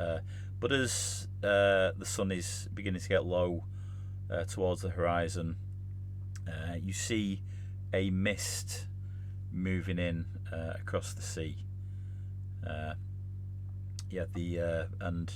And with it a little bit of a chill. Hector, can you roll a perception check for me, please?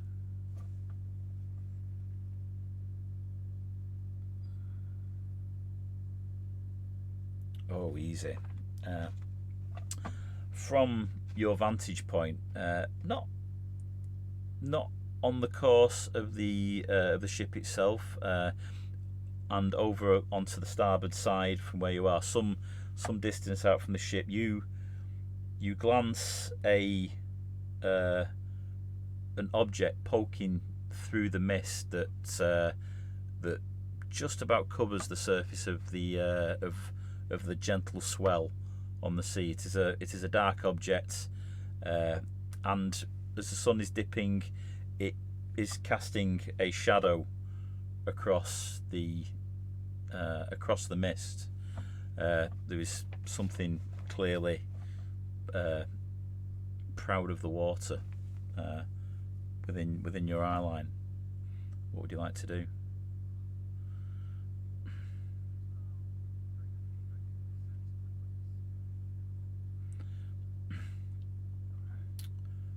With I'd say, yeah, with a 25, that was a pretty good roll. It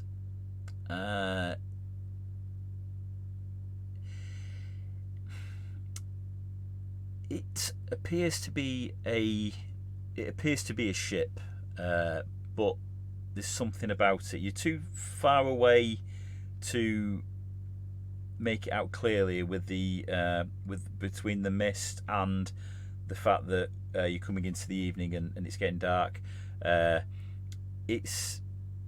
It seems to be a ship, but it doesn't look right. There's something about it that seems off.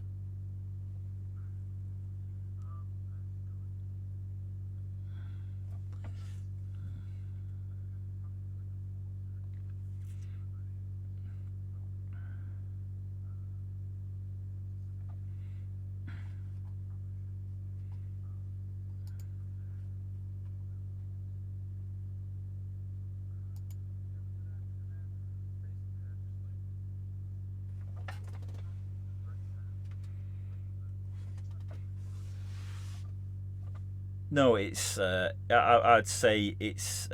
You've spotted it because you are drawing closer to it, but it's not directing the path. It is. It's probably about a 45-degree angle, or maybe less, to where you are. But it is some distance. It's a detour. I'm not going to say it's a massive detour.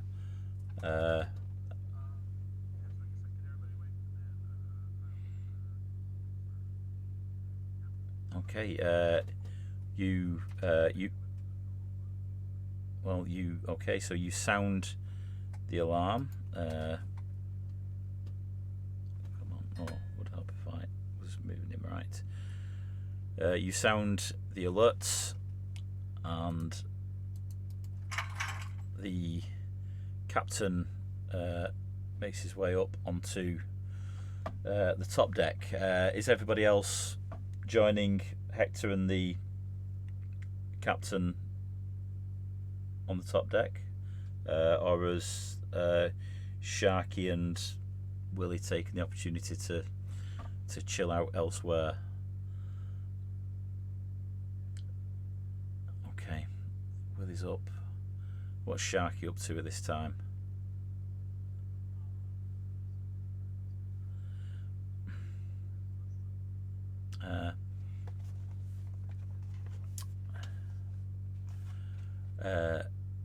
And certainly the call interrupts you. You look over and you see the captain and the other officers gathering on the deck. It's your choice whether you join them or not. Okay.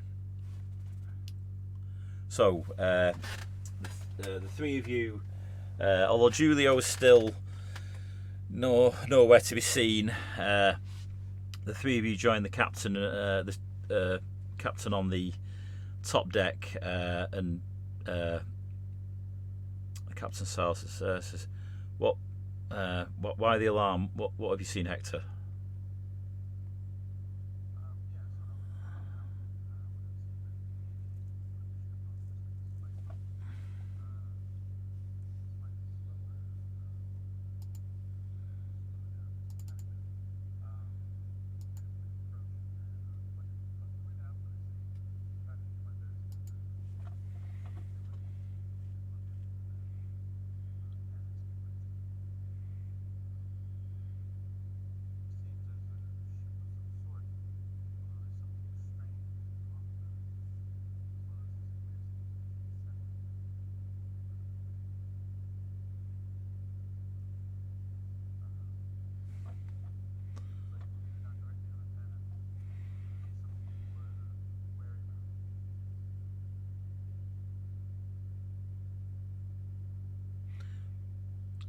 And Captain Sal, oh, go on, Willie.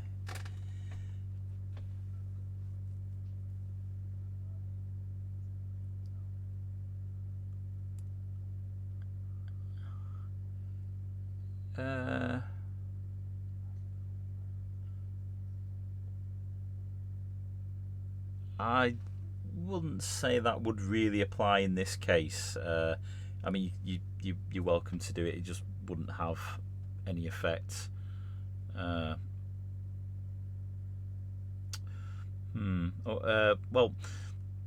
the captain will say,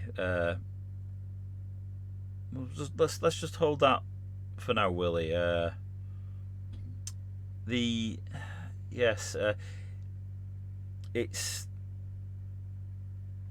it must be. It's clearly something floating. There are no islands this far out.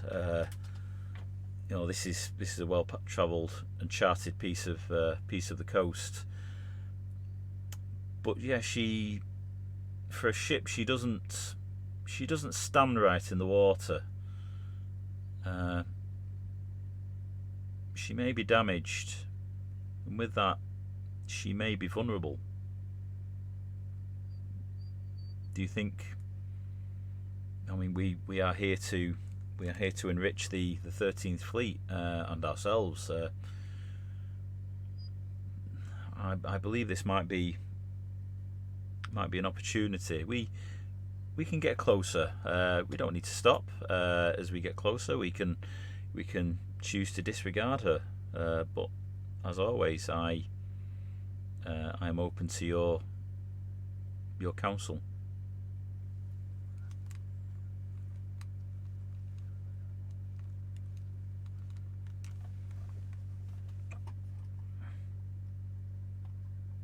Okay, and I'd say between the watches, yes, those two ballista at the front, the port and starboard, are suitably fixed in place to be able to fire, and you've got the original one from the front. What we can do, we can put a few crew on that. He's already there. Who's that? He's already there. Okay. Yes. So from this agreement, the captain shouts down the deck, man the weapons, be ready, make ready. Calls over to the helmsman, says, steer a course, not direct, take us closer. We'll make a decision when she's clear in the water, and with that the ship turns slightly to take a more direct course to the ship. A few minutes pass, say 10-15 minutes, and now Hector, with that role previously, you've been watching the ship very closely, and you see now it is a ship, and it is a ship of very similar size to the vessel that you are currently sailing on, but it is sitting low in the water and listing to one side. The ship appears to be adrift and damaged.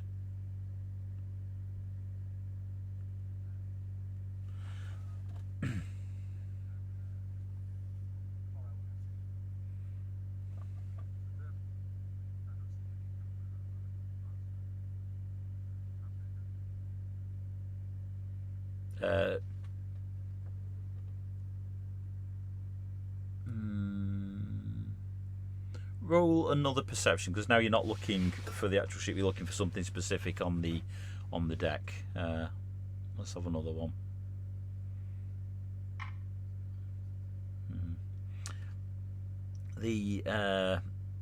With a 13, yeah, it's between the ship being low in the water and the mist is close to the top rail on the side that's listing in. It may be obscuring it. The shadows from the sun that is low in the sky casting darkness across the decks, and this ship, as you are closer, does appear to have a very similar configuration to yourself, with the main deck sunk below the upper deck as a kind of pit within the ship. So you're just not making that out. You can't see any crew in the exposed upper areas of the ship, but you can't make out what's happening within.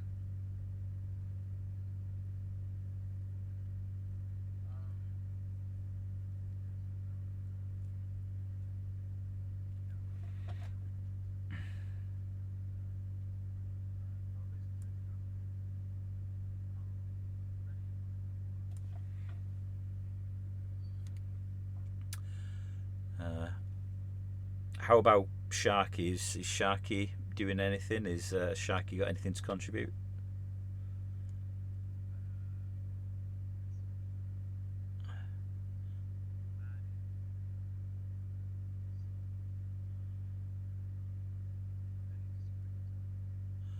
Okay. So yeah, Sharky, you move towards the nearest ballista to stand alongside it with one of the deckhands that is already there on the captain's orders. The captain will say, well, this ship, while she's a fine vessel, she's still under equipped for the task at hand. We may find, as you found on the beach and that wreck, we may find more equipment, we may find supply, we may find plunder, hell, we may find trap crew there that could bolster our numbers, but we could also find danger. We do have a mission. I am entirely open to your counsel on this. Would you like to investigate this wreck further? I don't believe it will take much of our time. We needn't stay more than an hour.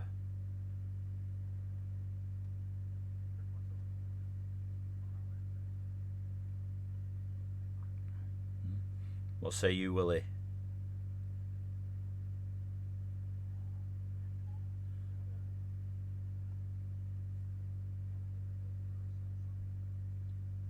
I like your boldness. And you, Shiny Mouth, down the deck there. I was impressed by your I was impressed by your action earlier.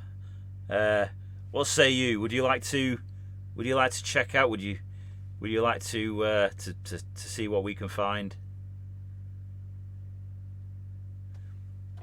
Very good.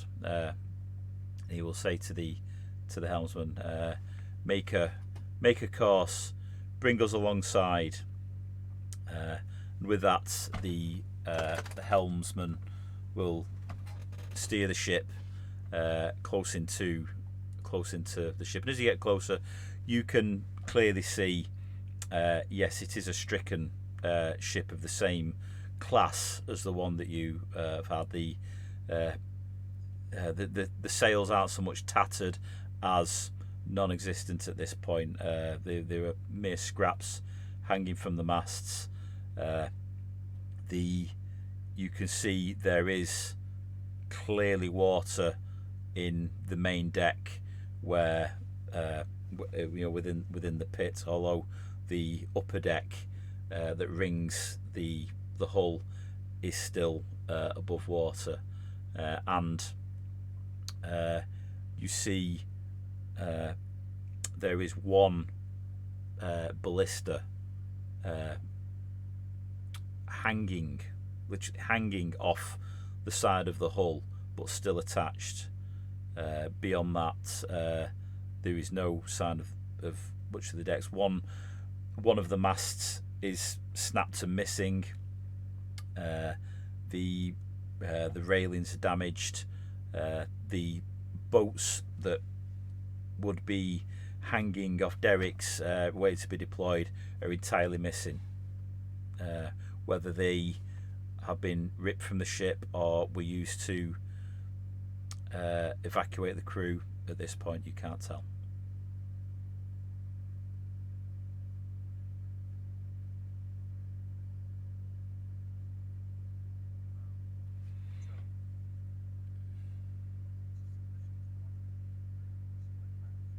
Yes.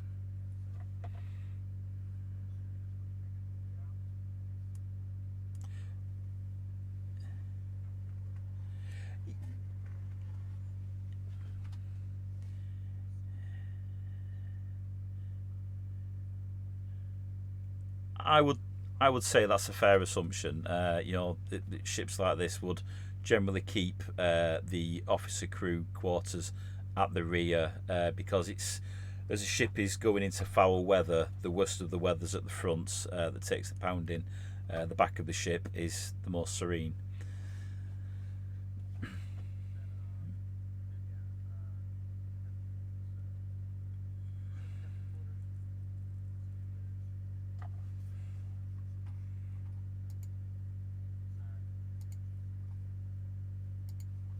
Okay.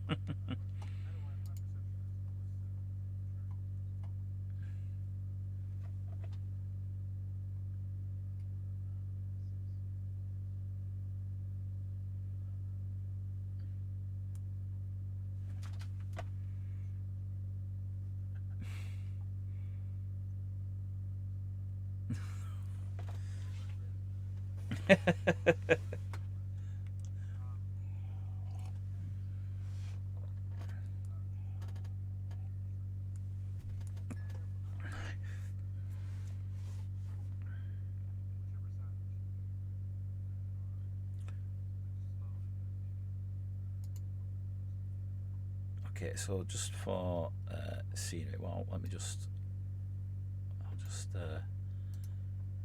a bit of preparation to do that. And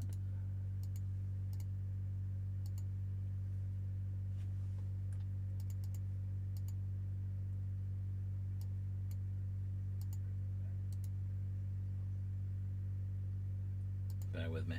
Right. I'm just going to use this just to help you visualize what's going on. This isn't very completely representative of what you are doing, but your ship has pulled alongside. Your crew has thrown grappling hooks across to the other ship, and let's put some tokens on there, and they've brought the ship alongside, so you can move to where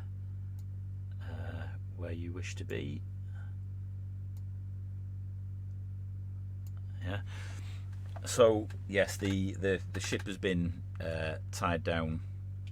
I'll tell you what, I can actually get rid of that one. And yeah, you have drawn alongside. There isn't a boat at the back. There is no boats attached to it, and the ship looks pretty rough. It is, as you draw up close, it's unclear whether it's weather or attack at this point. You don't know.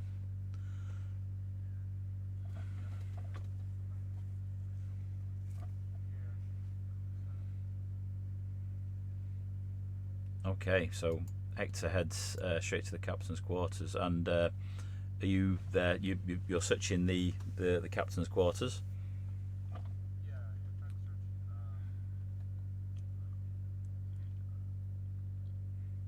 Okay, roll a perception for me, please. Let's see what you find. Unless you've got some other skill or check that you think would apply to this.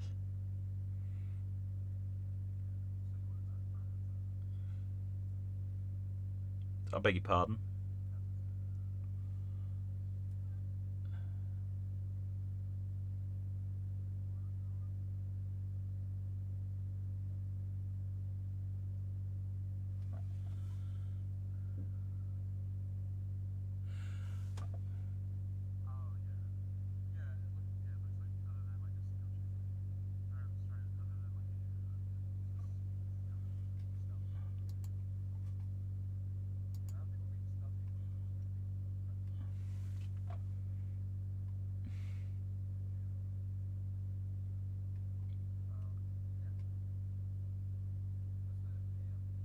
Yeah, it says.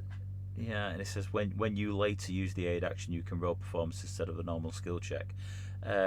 Yeah, that's fine. I don't mind using that, so you can chant out a dirty limerick for Hector. There, yeah. That's. Let me just double check.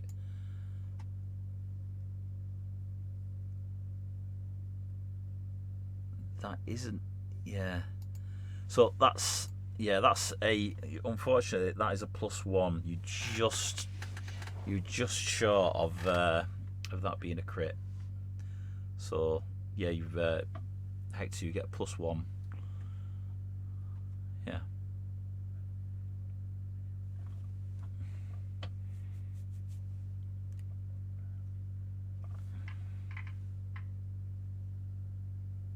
Okay. With a 25, that's pretty good. Yeah, you case the captain's quarters, and you can tell that somebody has evacuated this in a hurry. There are spaces about, despite the sea tossed appearance of the belongings that are left. It's clear that somebody has gathered some items and quickly left, although leaving many heavy items such as a sea chest that is still there, that is thrown open and just appears to hold some clothes and some blankets and the like, and wet weather gear. You search around some more through where the captain obviously administered the ship from, and you find the ship's log and the name, and from that you discover the name of this ship is the Guardland.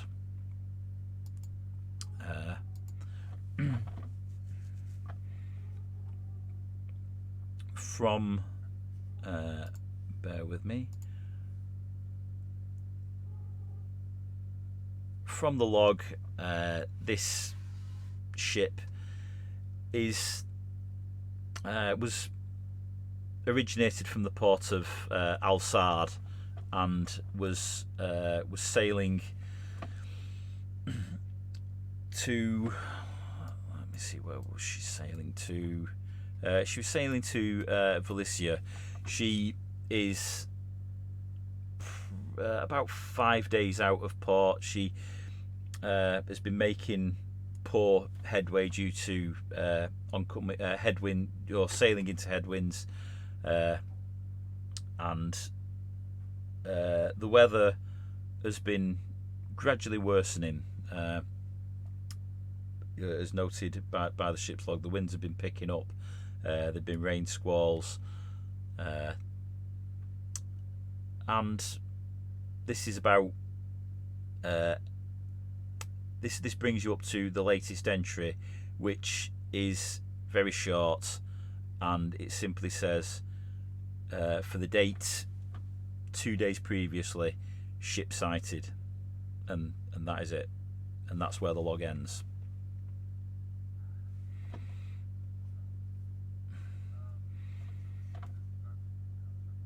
Yep.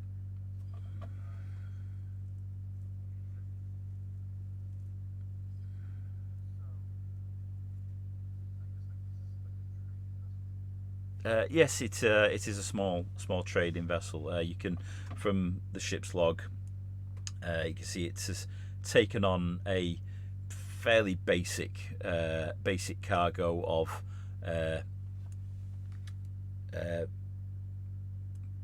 cheap woven cloth and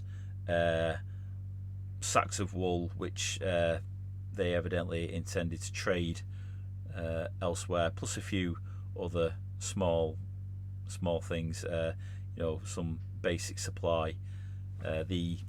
Apparently the captain has noted that they fared poorly in their negotiations and were unable to secure particularly lucrative cargo, and just took what they could get for the money they had.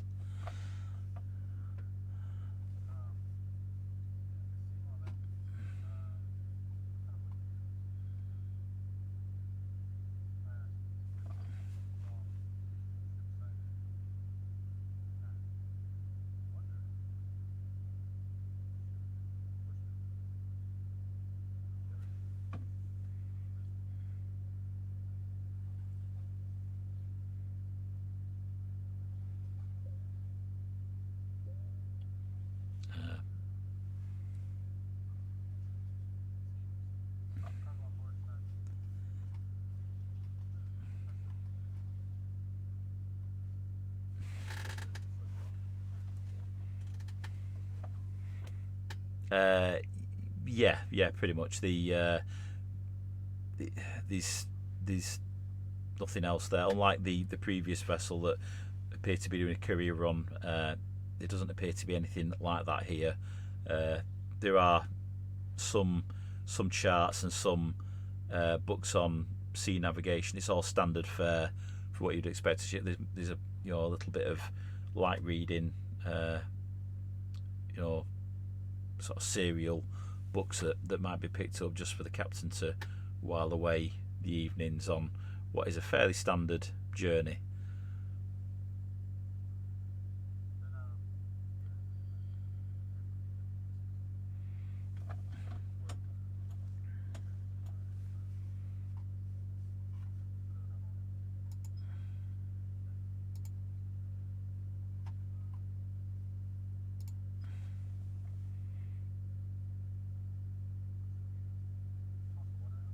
Bailout.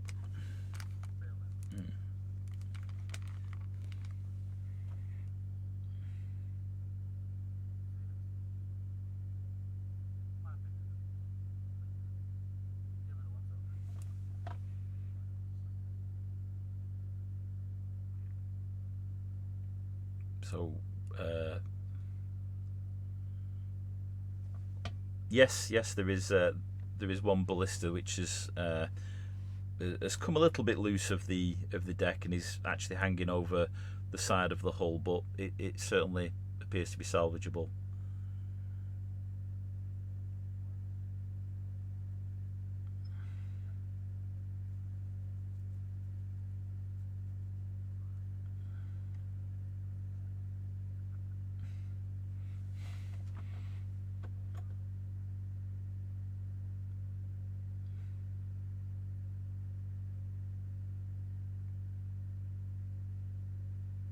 Did you just say you don't have one in the aft? Yeah, very good.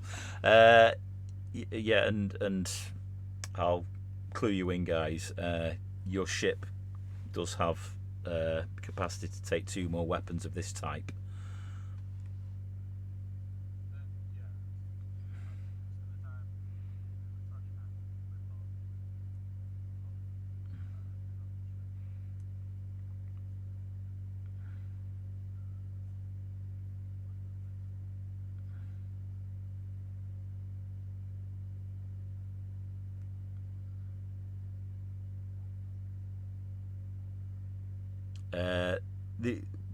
The yes, there is water on that deck. With the list of the ship, it's sort of going in to the into the grates. I'd say probably about this level, and you can see that surface continues through to the deck below.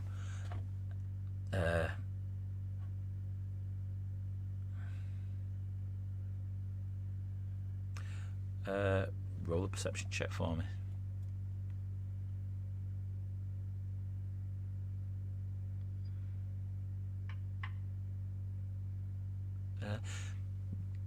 You don't see anything that suggests there is any active movement in there. There is movement because you are a ship at sea and there is a swell, and the ship is rolling relative to the water, so there are ripples and there is sloshing back and forth, but there's no sort of the frantic splashing about. What you can tell by looking at it, though, the deck below you is probably half submerged. Well, sorry, more the what would be the lower deck on your ship is the floor will be fully submerged, and the base deck where your ship currently has its hold, you're holding all its materials, is completely submerged. There is no air. That's how low this ship is in the water.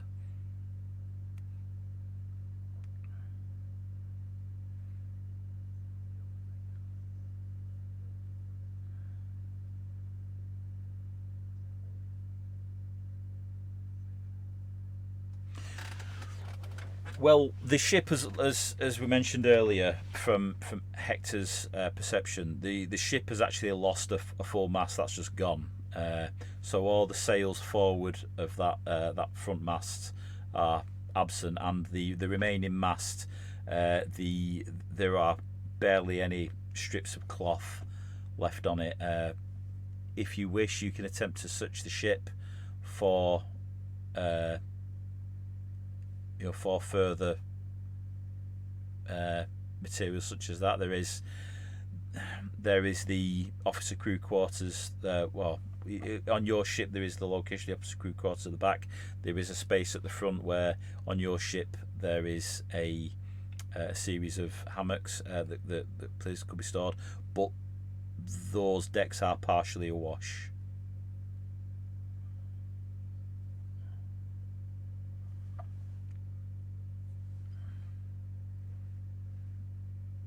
Yes.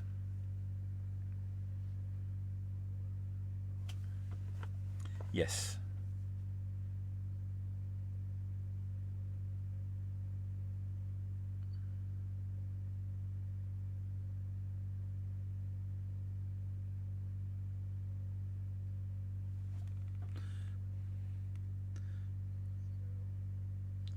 Okay.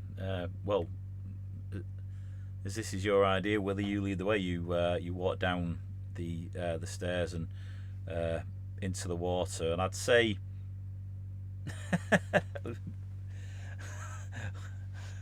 All right, so Willie's delegating. This is my idea. I delegate. Okay, who's heading down there then? Okay, okay, Sharky.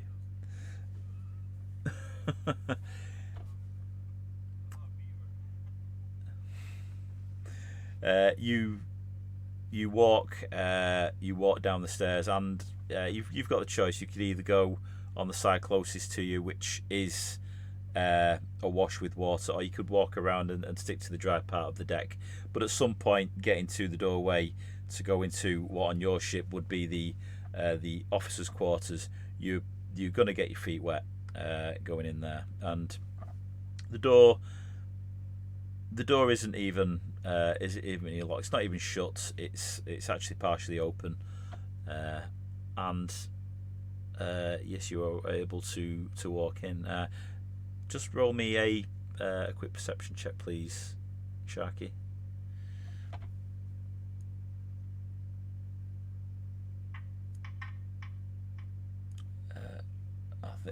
I think he's good. Yeah, with that roll, right, with that roll, very similar to what Hector saw in the captain's quarters. You see the doors are all open in this room to the different officers' rooms. While the layout is very similar, the style of ship is a little bit different, but it shares a very similar layout.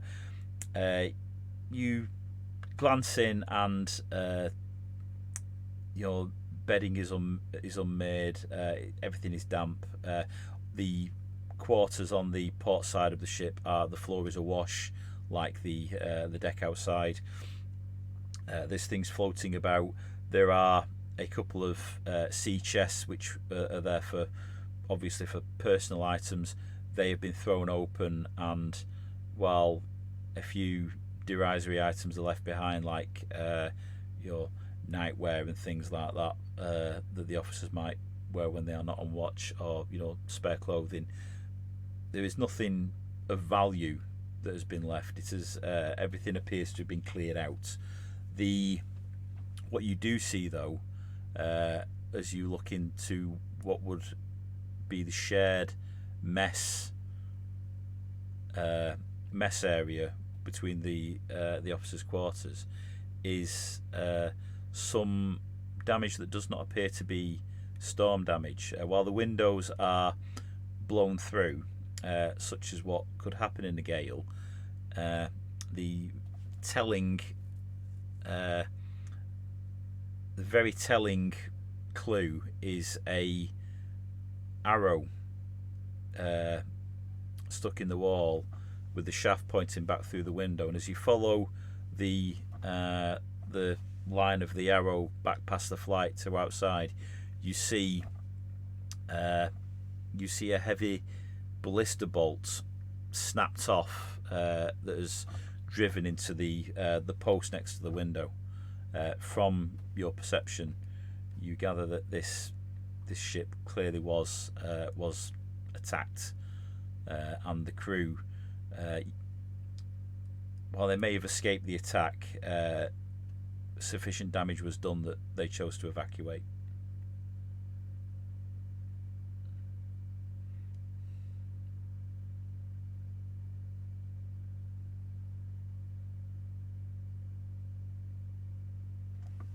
Yes, and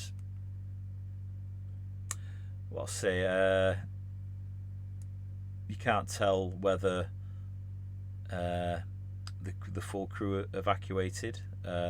There are spaces for 2 small boats, and there are no boats there.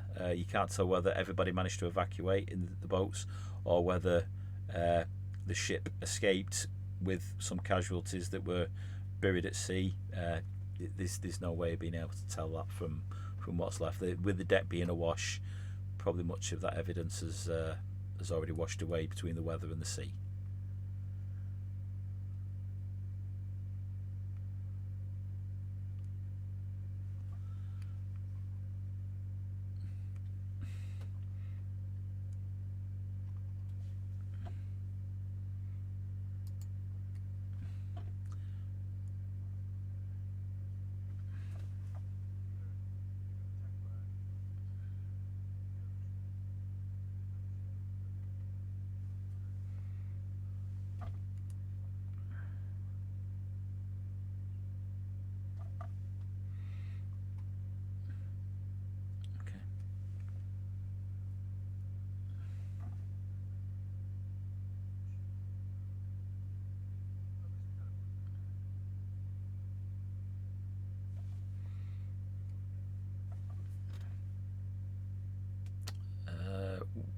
which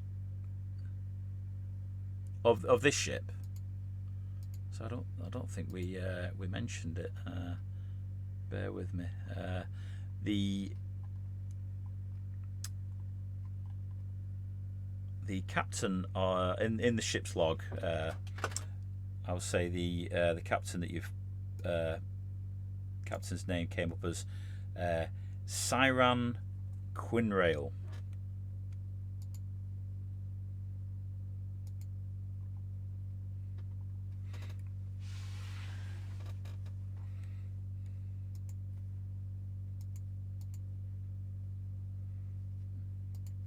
Okay.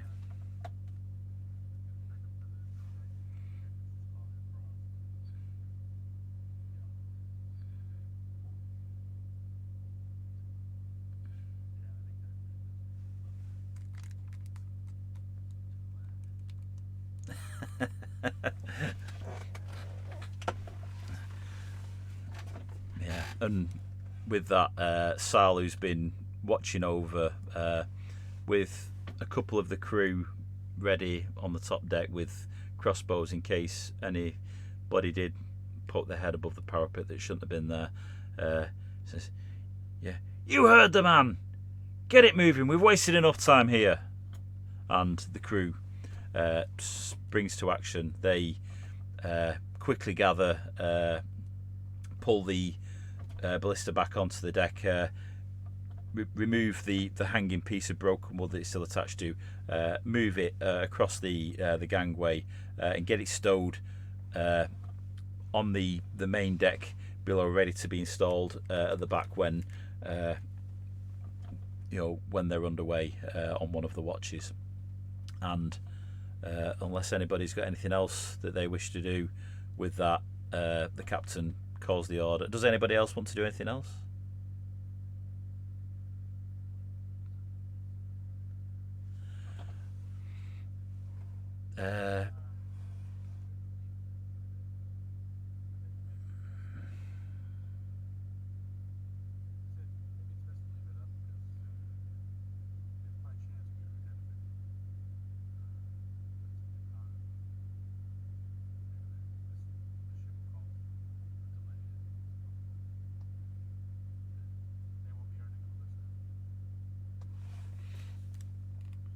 So,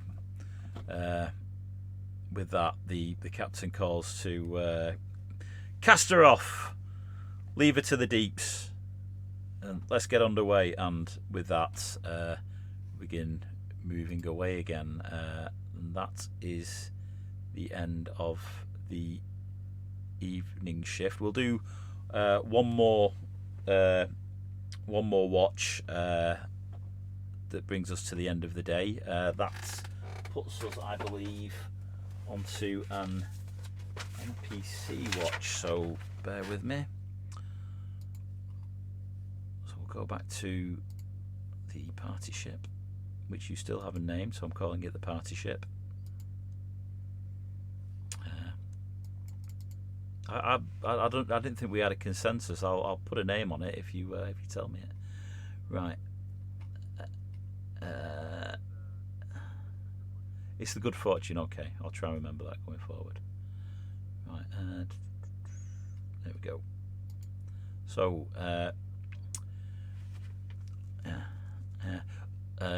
Usri, one of your crew, has taken the evening watch as you all go about taking a rest, and with an 18, let's see how things go.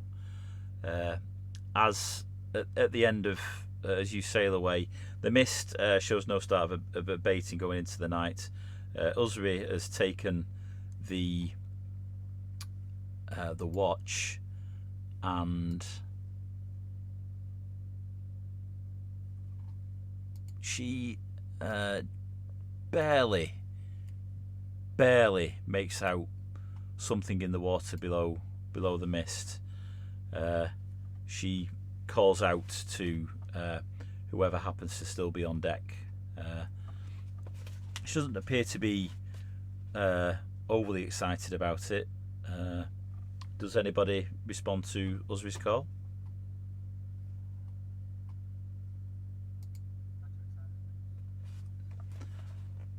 just basically it's just trying to make somebody aware that she spotted something. That's all.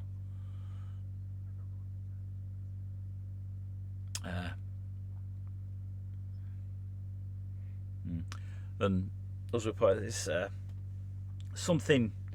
I through the mist. I spotted something in the water, but it comes and goes. It's barely there. I don't see any sign of movement.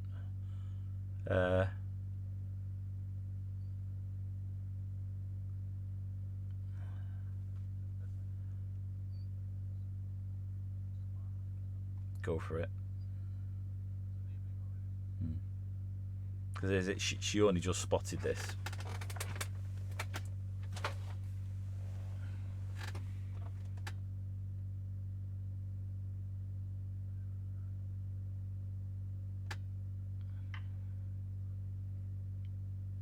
It's it's evening. There are the moon is up, but there is a mist covering the water, which obscures anything that is just on the surface. With a 23, yeah, the ship has drawn a little bit closer in the time, and it appears to be a massive floating rope.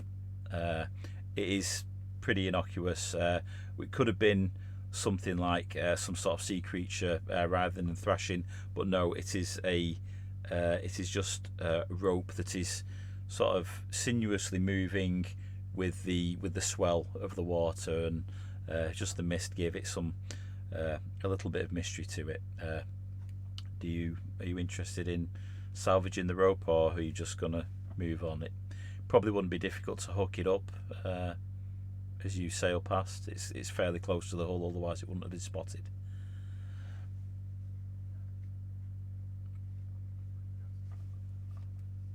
Okay, then let's see what the best thing to do is.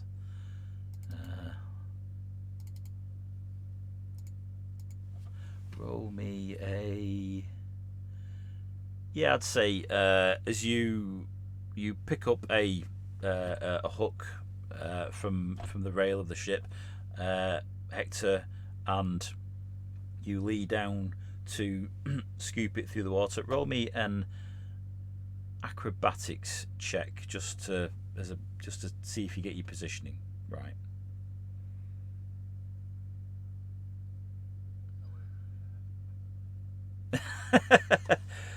No, I'd say this is more about the positioning than the physical effort.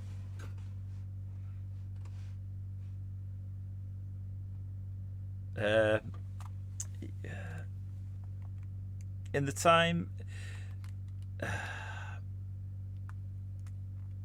yeah, whatever. Go on, whatever. Just do it.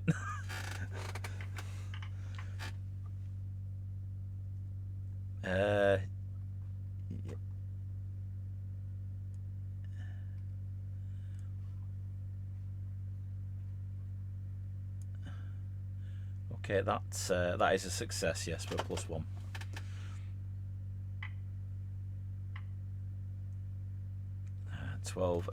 Unfortunately, between the mist and the darkness, you don't place the hook quite right, and as you lift the hook, you actually.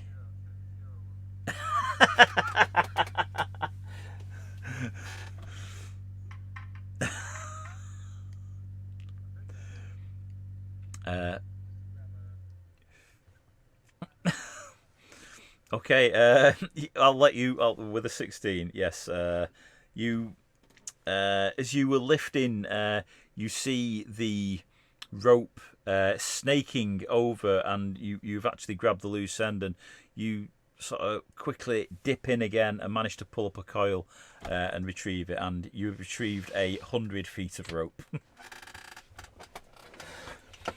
Well done.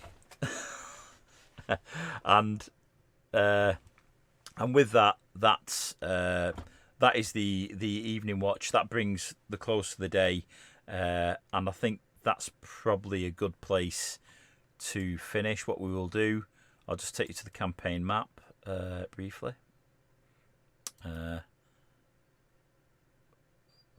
activate, and with that you move your ship up another space, and we will see on the next session, we'll see where that puts you relative to the Sloppy Betty in terms of a line of bearing.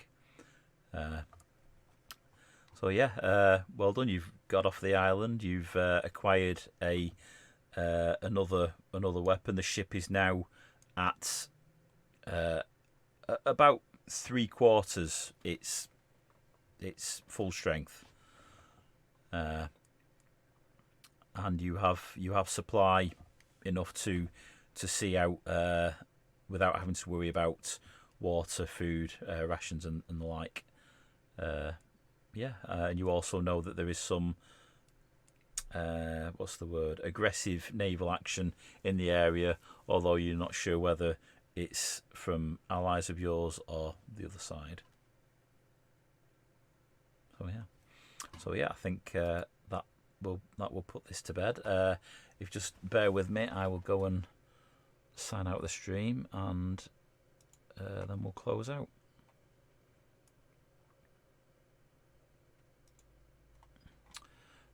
Okay, thank you anybody that's been watching. I appreciate you joining us for this. We've got underway at sea. We're going to have a bit more of this happening, and yeah, we'll see where this goes. If you are enjoying this, or you are interested in the world of Ekros, I encourage you to check out TrillTheDM's Twitch channel. He posts regular lore dump streams, as well as running his own campaigns which he streams. He's currently got a campaign running on a Sunday evening. That's UK time. If you want to join us in the Discord, TrillTheDM's has links from his Twitch channel, and I look forward to seeing you there. Thank you very much, and good night.